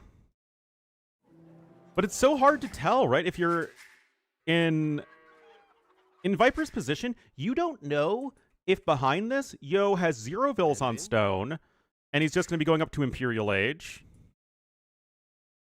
Or if he's mining stone, he's going for castle number 2. I think what you need to do is recognize that, okay, if Yo is making more than a few Janissaries, he's probably going for the castle drop. And I think Viper might have realized that. I mean, he did go for Cavalier, but it does look like it was a little too late. I think that maybe Viper just needed to go earlier. He went for a double monastery, and that might have not been the best idea against the Janissaries, who can just mow down the monks anyway, especially in decent numbers. So I think if Viper prioritized Cavalier a bit more, I think you'd have much more of a fighting chance. You can see the stables are in now. But they're like little things that you need to pick up on when you're dealing with these sorts of pressures. Janissaries? Well, Viper had Light Cav running around, so he knew the amount of Janissaries. Building monks? I mean, he was also getting like some monk upgrades. It just wasn't enough. Anyway, Viper loses Arena. So now Viper will have to do the next best thing to reverse sweeping Yo. And that includes beating Yo on Nomad. That is going to be a tough one. I don't know. I want this to go all 7 games because I just like watching these guys play.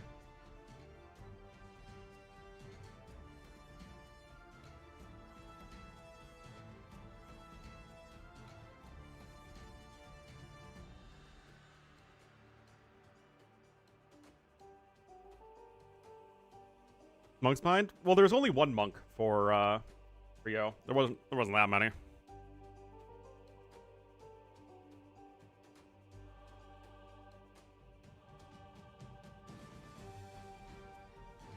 Wins competitively?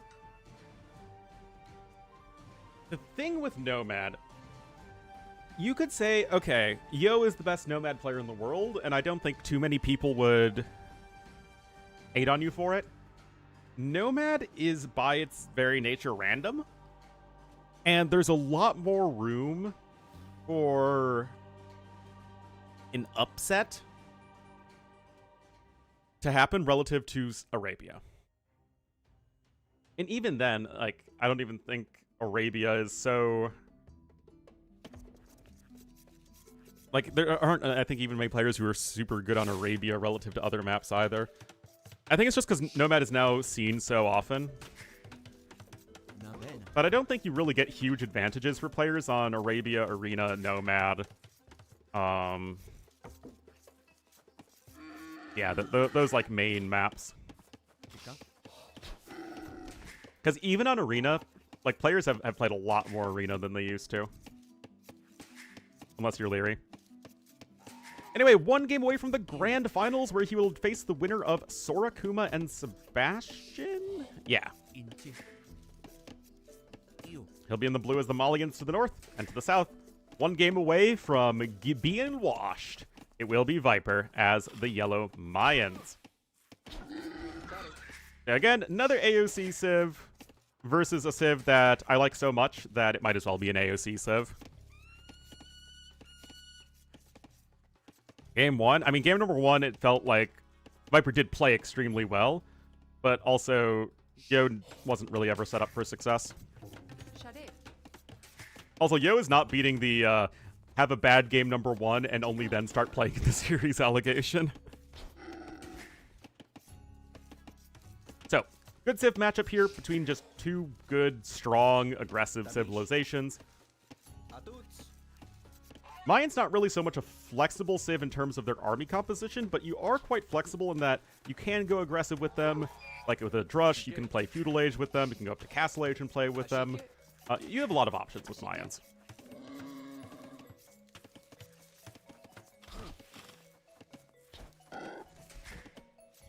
Viper pushing in some deer. And if we take a look at the particular Arabia generations in which we find ourselves, wall over there, wall across the front, and wall into the corner, you don't have a good early game wall. The forward forge bushes on the hill are quite ugly. All the way down to 3k. I think that's pretty fair. We can do that in between series.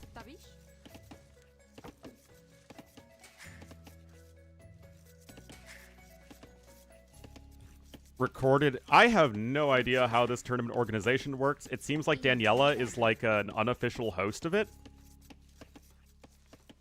Which, I mean, I guess great for her, but I don't know why she's the one who's doing it.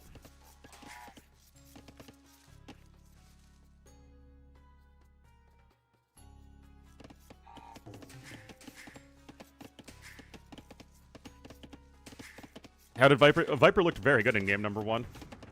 But it was also Ketons versus Saracens in a super aggressive map. She's unqualified? No, she is qualified, but, like... Why is... Like, she's not affiliated with Gamer Legion is my point. Why am I hating? I'm not hating. It's just Daniela isn't part of Gamer Legion, so I thought that they would be doing, like, some of the Gamer Legion people. Until now. I mean, I started casting it, what, earlier this week? From the round of 16? There have been some very good sets. Like, I'm not complaining. Yes, that's exactly why. I'm a very hateful person.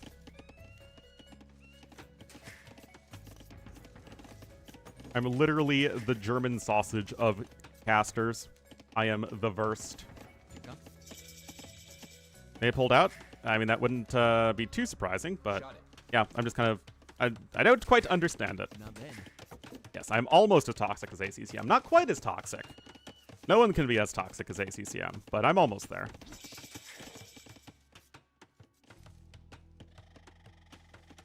Anyway, Bidax and Horsecollar both coming in. Archery range coming in as well here for Viper. So Yo just going to be going with a scout opening. Malians can do basically any opening and be happy about it. German sausage? I would never hate on German sausage, man.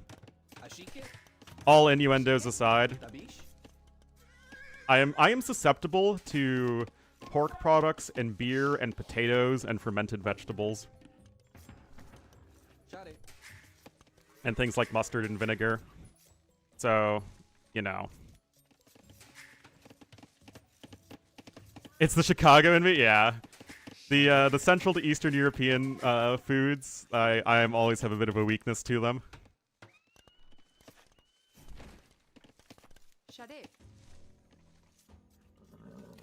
Is, I guess, in part my Chicago heritage. Anyway, Yo walling over here to the side with the houses.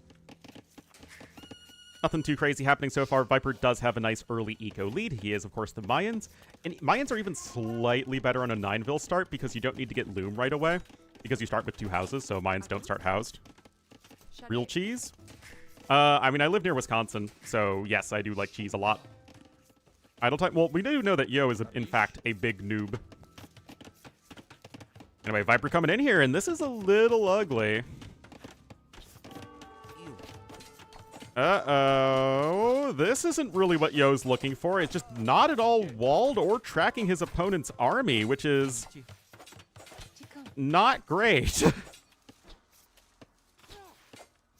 Yo, already down a villager. That guy's also likely to die. Good quick walls, I guess, but... Okay, Spearman does have a poke in as well, and this is all kind of ugly here for Yo. As a throwaway? Why would you say it's a throwaway game? Yeah, 2 dead villagers there for Yo. A lot of idle time. This is just all sorts of not how Yo wants this game to be going. Best building style? The thing is, I like all of them. So it would be a very boring tier list. It would basically be like the AOC ones in S tier and everything else in A tier.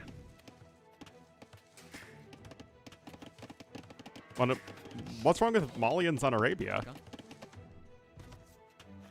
In my mind, this is 2 strong A tier Arabia civs.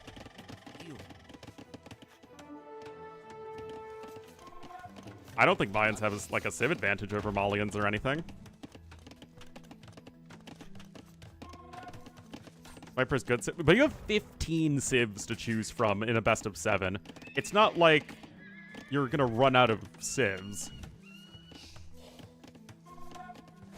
Alright, fletching in on those archers.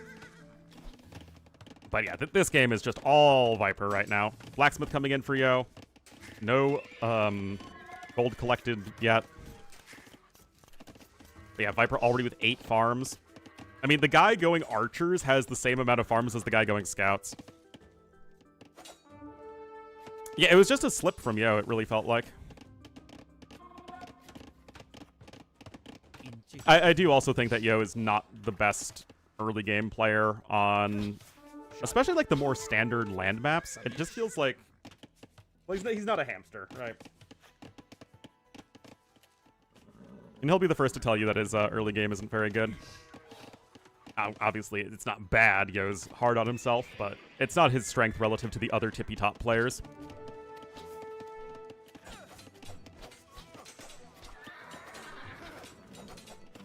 I mean, I guess you are buying yourself some more time, but, like, this is a very substantial eco difference. Toppy tip? Tippy top. Anyway, Viper's addiction to quick walling continues, and actually this is being annoyingly successful. Yeah, Yo's just losing so much, guys. Viper getting him... Oh, jeez. Oh, he doubled back at the worst possible time. Viper's gonna click up to Castle Age. Like, this is just... This looks a lot like my games, guys. Let me tell ya. Let me tell ya. Viper's just gonna get to Castle Age and clobber Yo.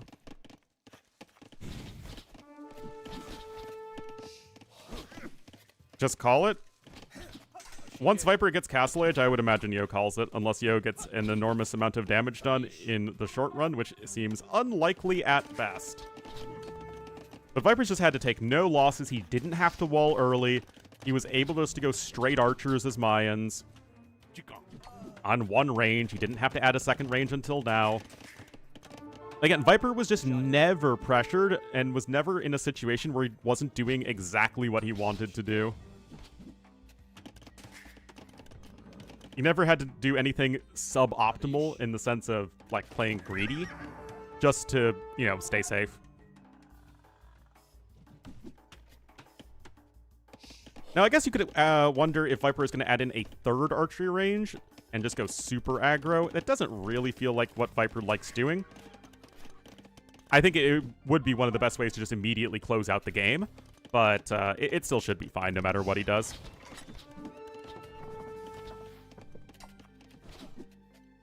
Yeah, I mean, it's not really, again, Malians have no bearing as to whether Yo won or lost this game. Yo could be Ketons and this game would look exactly the same.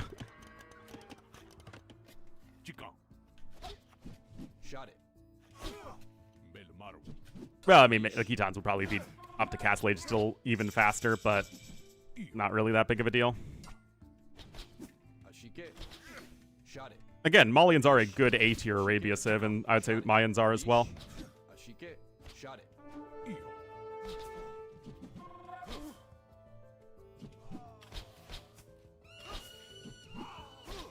of the barracks. Well, yeah, I mean, that's the advantage of Mayans, right?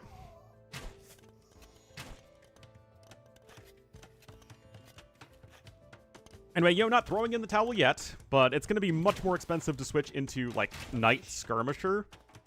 Whereas Viper, I mean, it's cheap for all the American civs, right? You, especially Mayans have the cheap archers on top of everything else. Like, this is just Mayans.exe. Yeah, do you know how many games I have cast and played over the years where the Mayans player gets damage done in early feudal age, then just makes archers and gets a better castle age time and just snowballs with crossbows and a few eagle warriors? Do you know how many games I've seen like that?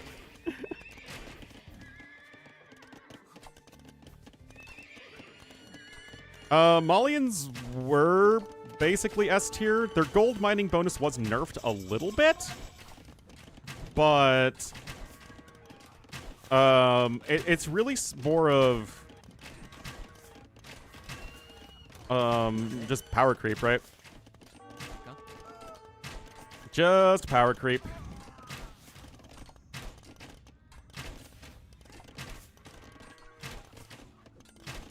That, and again, map scripts are generally very, very good these days for giving you consistent starts, which makes Chinese really good as well. Mayan the best American civ overall? No. There is no one best American civ overall. They're all better in different situations.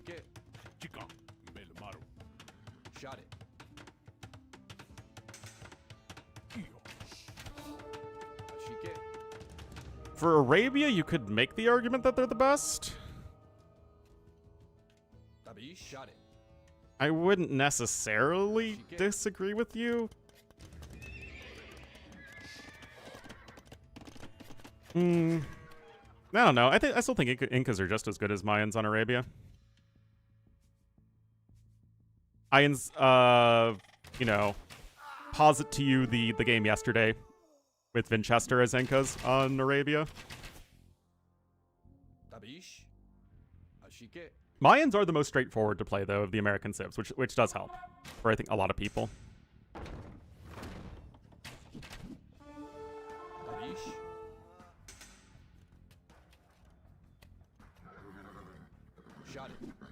All right, ballistics coming on in. Yes, the swordsmen with extra pierce armor are a very good unit against Mayans in general for Malians, but the issue is the economy. 1,300 resources behind Viper, and Viper also has cheaper units. Now, Viper is playing relatively safe here. He is going for a second TC much later than he could. He did prioritize getting ballistics first. He's getting a monastery out.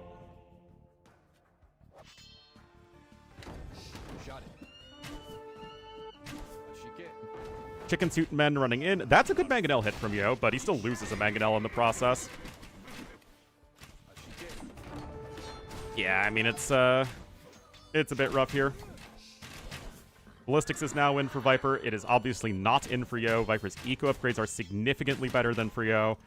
Res Destroyed should be heavily in favor of Viper, and it's around double.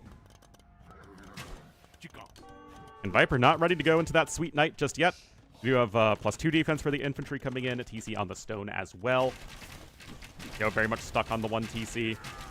I mean, it's obviously kind of a disaster here for Yo. GG. So, Viper not done yet. Just got that early game lead with the initial drush. Yo lost a lot of units as well, trying to make a counterattack happen. Eco was never efficient enough, and Viper is going to get the win. Not washed yet. Exactly. That's how we do things here.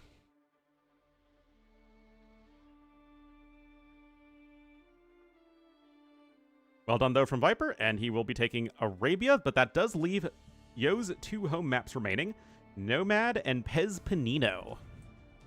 Not washed, just human. Oh, God.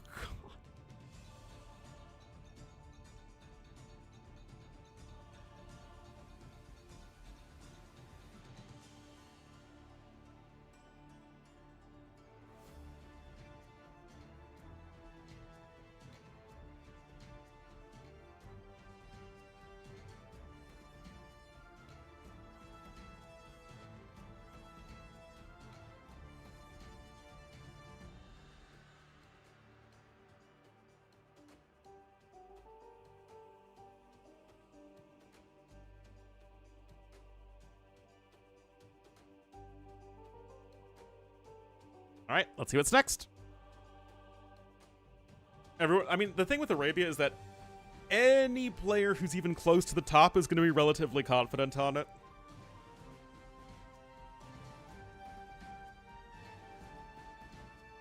Like, even someone like freaking Andy can still beat, you know, Yo or Viper on Arabia with a good game.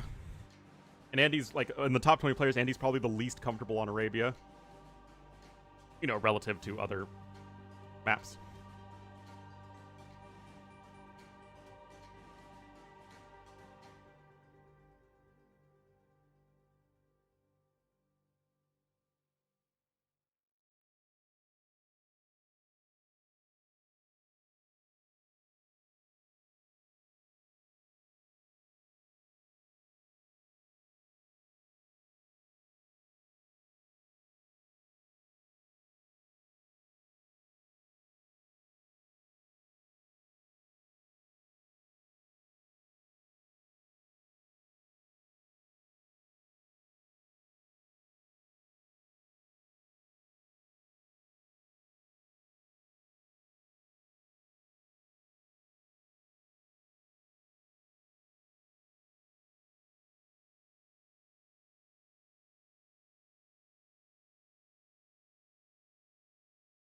Res destroyed. Definitely, yeah, it's 20%. Anyway, Nomad is going to be next. I mean, they've been jumping into the games pretty quickly, so it really hasn't been that much reason to try and look at the civs, but they haven't done so yet, so might as well do that now. Yo is Frittata, Involtini, and Honey. Berbers are a solid pick. Italians are, Lithuanians are. Byzantines you already played. Yeah, so gonna be probably Berbers or Italians or Lithuanians. And for Viper, he's got Gouda, Baguette, and Caviar. Viper does have Spanish. He already played Koreans. He could go Japanese.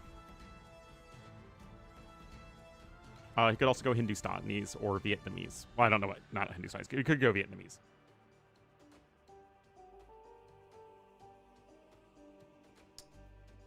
Yeah, T90's version of Capture H has a Res Destroyed feature, and I think the Nilly one for NAC did too, but that was for the custom versions.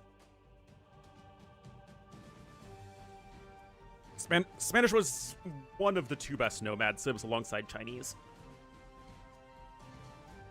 Chinese started with 6 vills before you built the TC, so you got your TC up faster, and Spanish also got their TC up faster, and on top of that, they had conquistadors.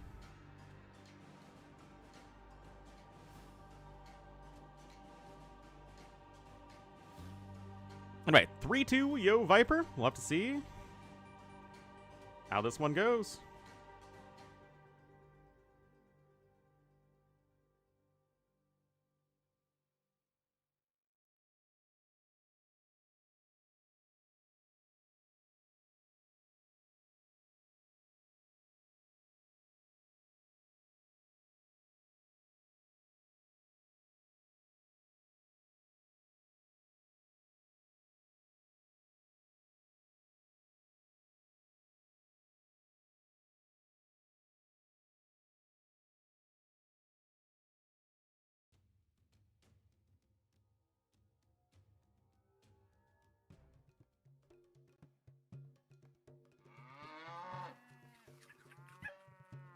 Not seen so much in... Well, we don't see Spanish all that often. Whenever we do see Spanish, we see a lot of conquistadors. It is their best unit, especially in mid-game. It is one of the best mid-game units. And we'll likely see some here, as we are going to have Yo on Yo Mad. It will be the blue Berbers to the south, and to the east in the yellow as the Spanish, it will be Viper. Rush distance is pretty close, and there is a lake in the middle as well. But yeah, I mean, the thing is, conquistadors are so overwhelmingly the best unit for Spanish that the Spanish player almost always wants to go to conquistadors if possible. So what often happens is your opponent will prepare very hard against that. And also going conquistadors does have a big downside in that It's really hard on your eco because you have to mine all the stone for a castle. You leave yourself vulnerable in a lot of situations. Nowadays, Spanish also can go monks and missionaries very well. It's gonna need to build a house. Oh, just in time. Meanwhile, Viper fishing away here. It does have 3 villagers versus 2 on the shorefish. Docks are sort of in opposite corners of the same side. Scary? Yes, they are. Viper coming in with the boar. Yo has gold. He's got stone. But Viper should, in theory, have access to more resources. Stone is over here. Gold is over here. And Viper and Yo can sort of both expand to the side, and it's difficult for the other to pressure them. As, you have this lake in the middle, and then it's, you know, just a few walls here for either player to lock off this entire side of the map. Yes, cogs are indeed balanced by being attached to a civ. It has very few other overwhelming bonuses early on. The Spanish trade bonus used to be overpowered, but then they just added a bunch of civs that were even better. So, like, Spanish used to be one of the top pocket civs in team games because you could go all the way up to Paladins, you had Conquistadors, and you had the trade bonus. But nowadays, they're just way too slow. And games in general are a lot faster in team games than they used to be.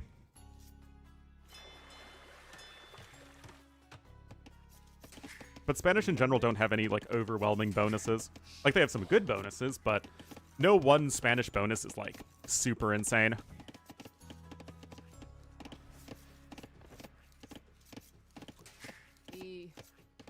Yeah, I mean, the Caravanserais help out a lot. You have Bengalis with the trade bonus. You have Italians with Silk Road. You have the Bohemian team bonus, which is, in some cases, just better than the Spanish bonus because you get the trade carts out so much faster.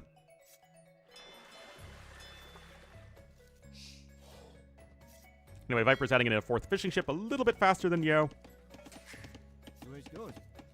As far as, like, what is better, Camel Archer versus Conquistador, you might think that Camel Archer's hard counter conks because they get bonus damage against them.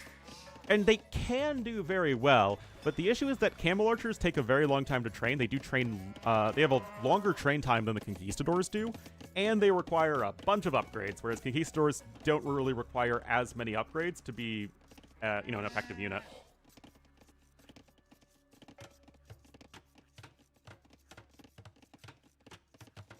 Actually, I guess the conks only train 1 second faster than the Camel Archers. I guess that's not big of a deal. See? Still, the upgrades thing is big.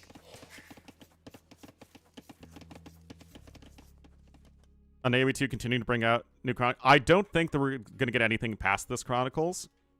I think this is probably the last Chronicles, unless it's like a gigantic success. I am very surprised that they're not doing anything different with this Chronicles than the last one, because I'm pretty darn confident that the last Chronicles did not sell well relative to how expensive it was to make.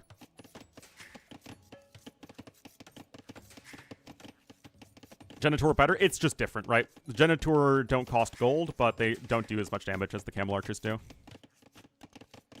Or a wood unit. That is a reasonable idea. Berbers also have the better early game navy with the faster moving ships, which can help a lot when you're sailing kind of far away. Viper only going to be up a little bit slower, though, and he has 2 more bills and 1 more fishing ship. So Viper's eco is going to be superior.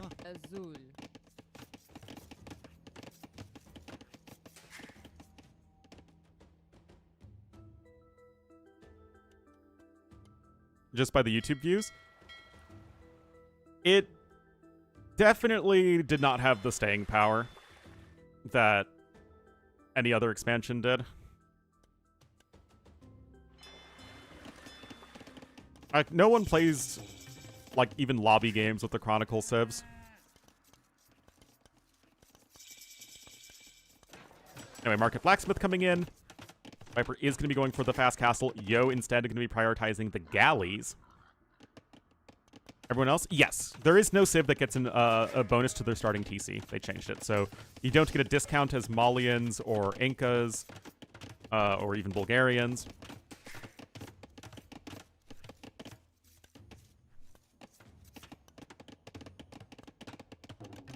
the solo campaign players. So it's kind of weird because on the one hand, we have a pretty good idea that people who just play single player, whether that be the campaigns or versus the AI, represent a majority of the AoE2 player base in general. But also, what dictates sales the most seems to be multiplayer stuff.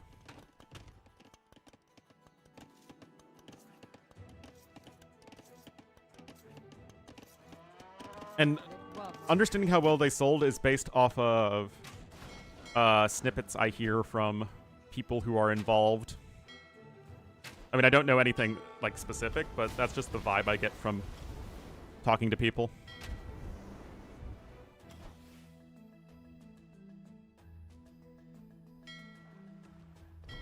Anyway. Already 3 fishing ships killed. Berber galleys are nice and fast.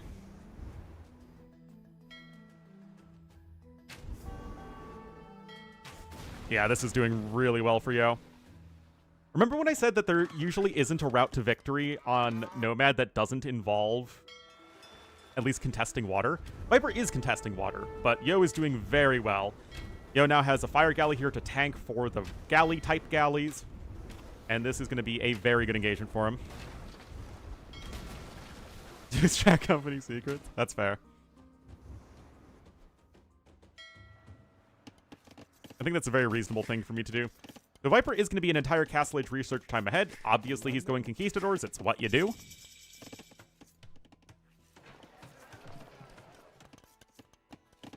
So Viper, he can castle drop here. Yo can stonewall behind, though. Remember, Yo does have a stone right there.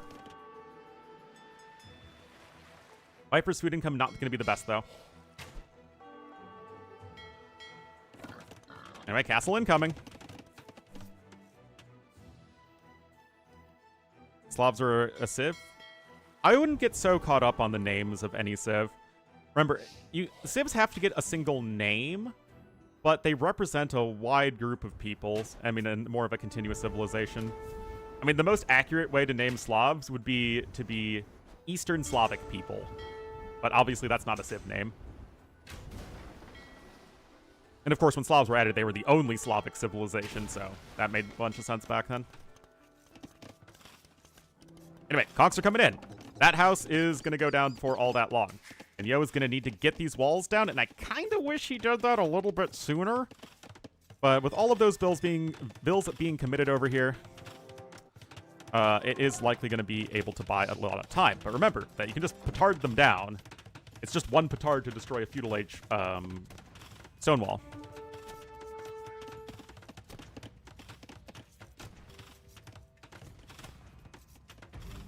Yes, it's why they're called civilizations, and they're not called empires or kingdoms.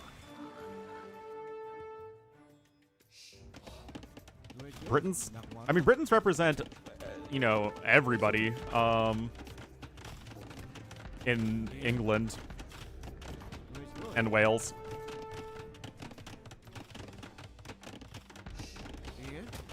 But obviously that changed as, you know, more expansions came in and the definitions of civilizations got more and more narrow. The Cornish. I guess the Cornish might be more related to the Celts. Are they Celtic?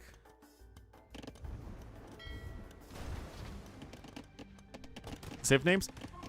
Sometimes there isn't a good name for a civilization. Like, there just isn't a good name that we could have for Hindustanis or Saracens that would be both consistent and appropriate.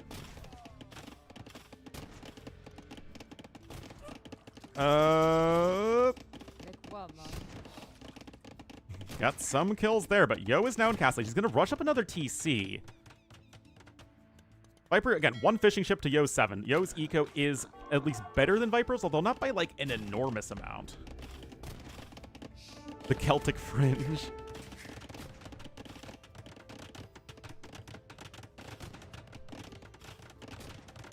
Don't go right, so... Yeah, exactly.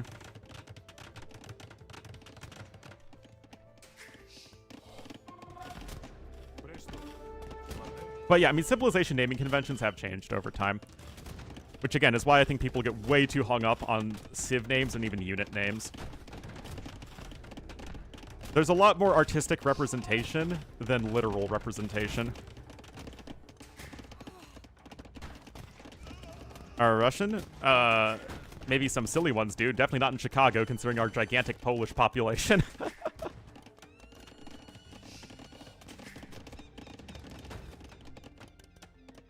Anyway, villager kills are the same for each player. Yo, 4 vills ahead, thanks to the fishing ships. Viper should get another vill there. Probably. Conks can be a little inaccurate at time. It is indeed not Yo's first conk rodeo. Ooh, I do wish this was walled. I do think that's a bit of a mistake from Yo.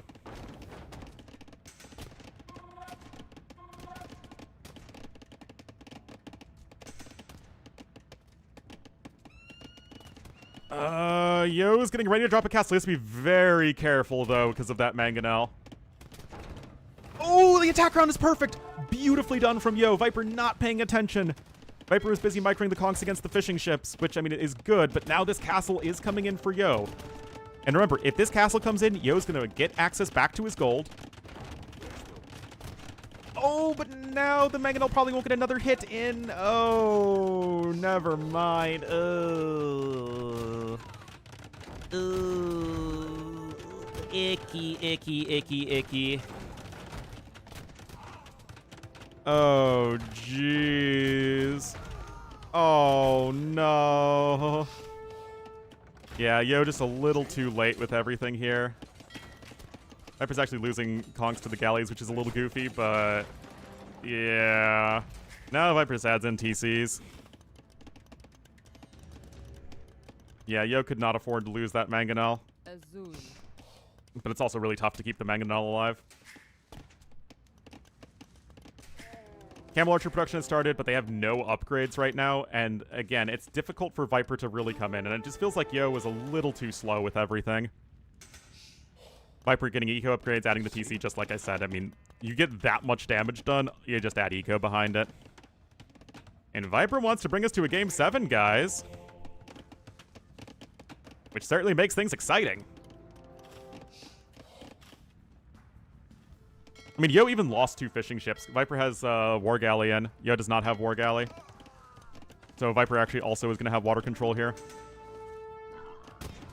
I think Yo deleted the stone walls there so that he could make a gate, and then the conks just showed up at the exact wrong time.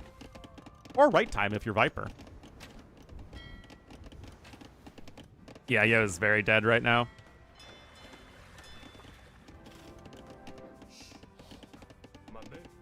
Missed a little too slow. 14 villager kills on those conquistadors.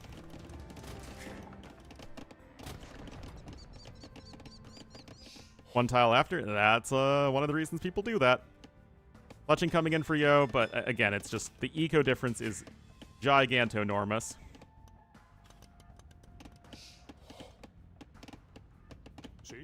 Please? Nah. One of them. I don't think anyone beats ACCM in that regard, though.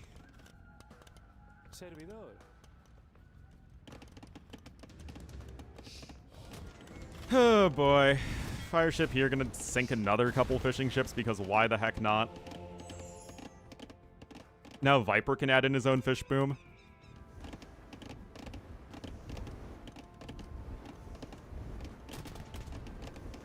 Do Genitours counter conks? Cost efficiently and with good upgrades, yes. Population efficiently, no. And with low upgrades, no.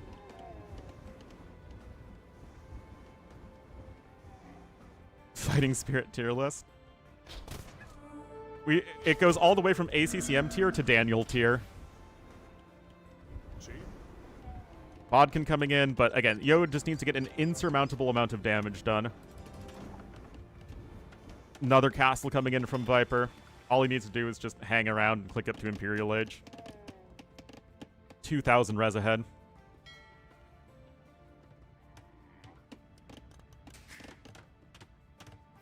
Even the fire ship's going to help out a little bit.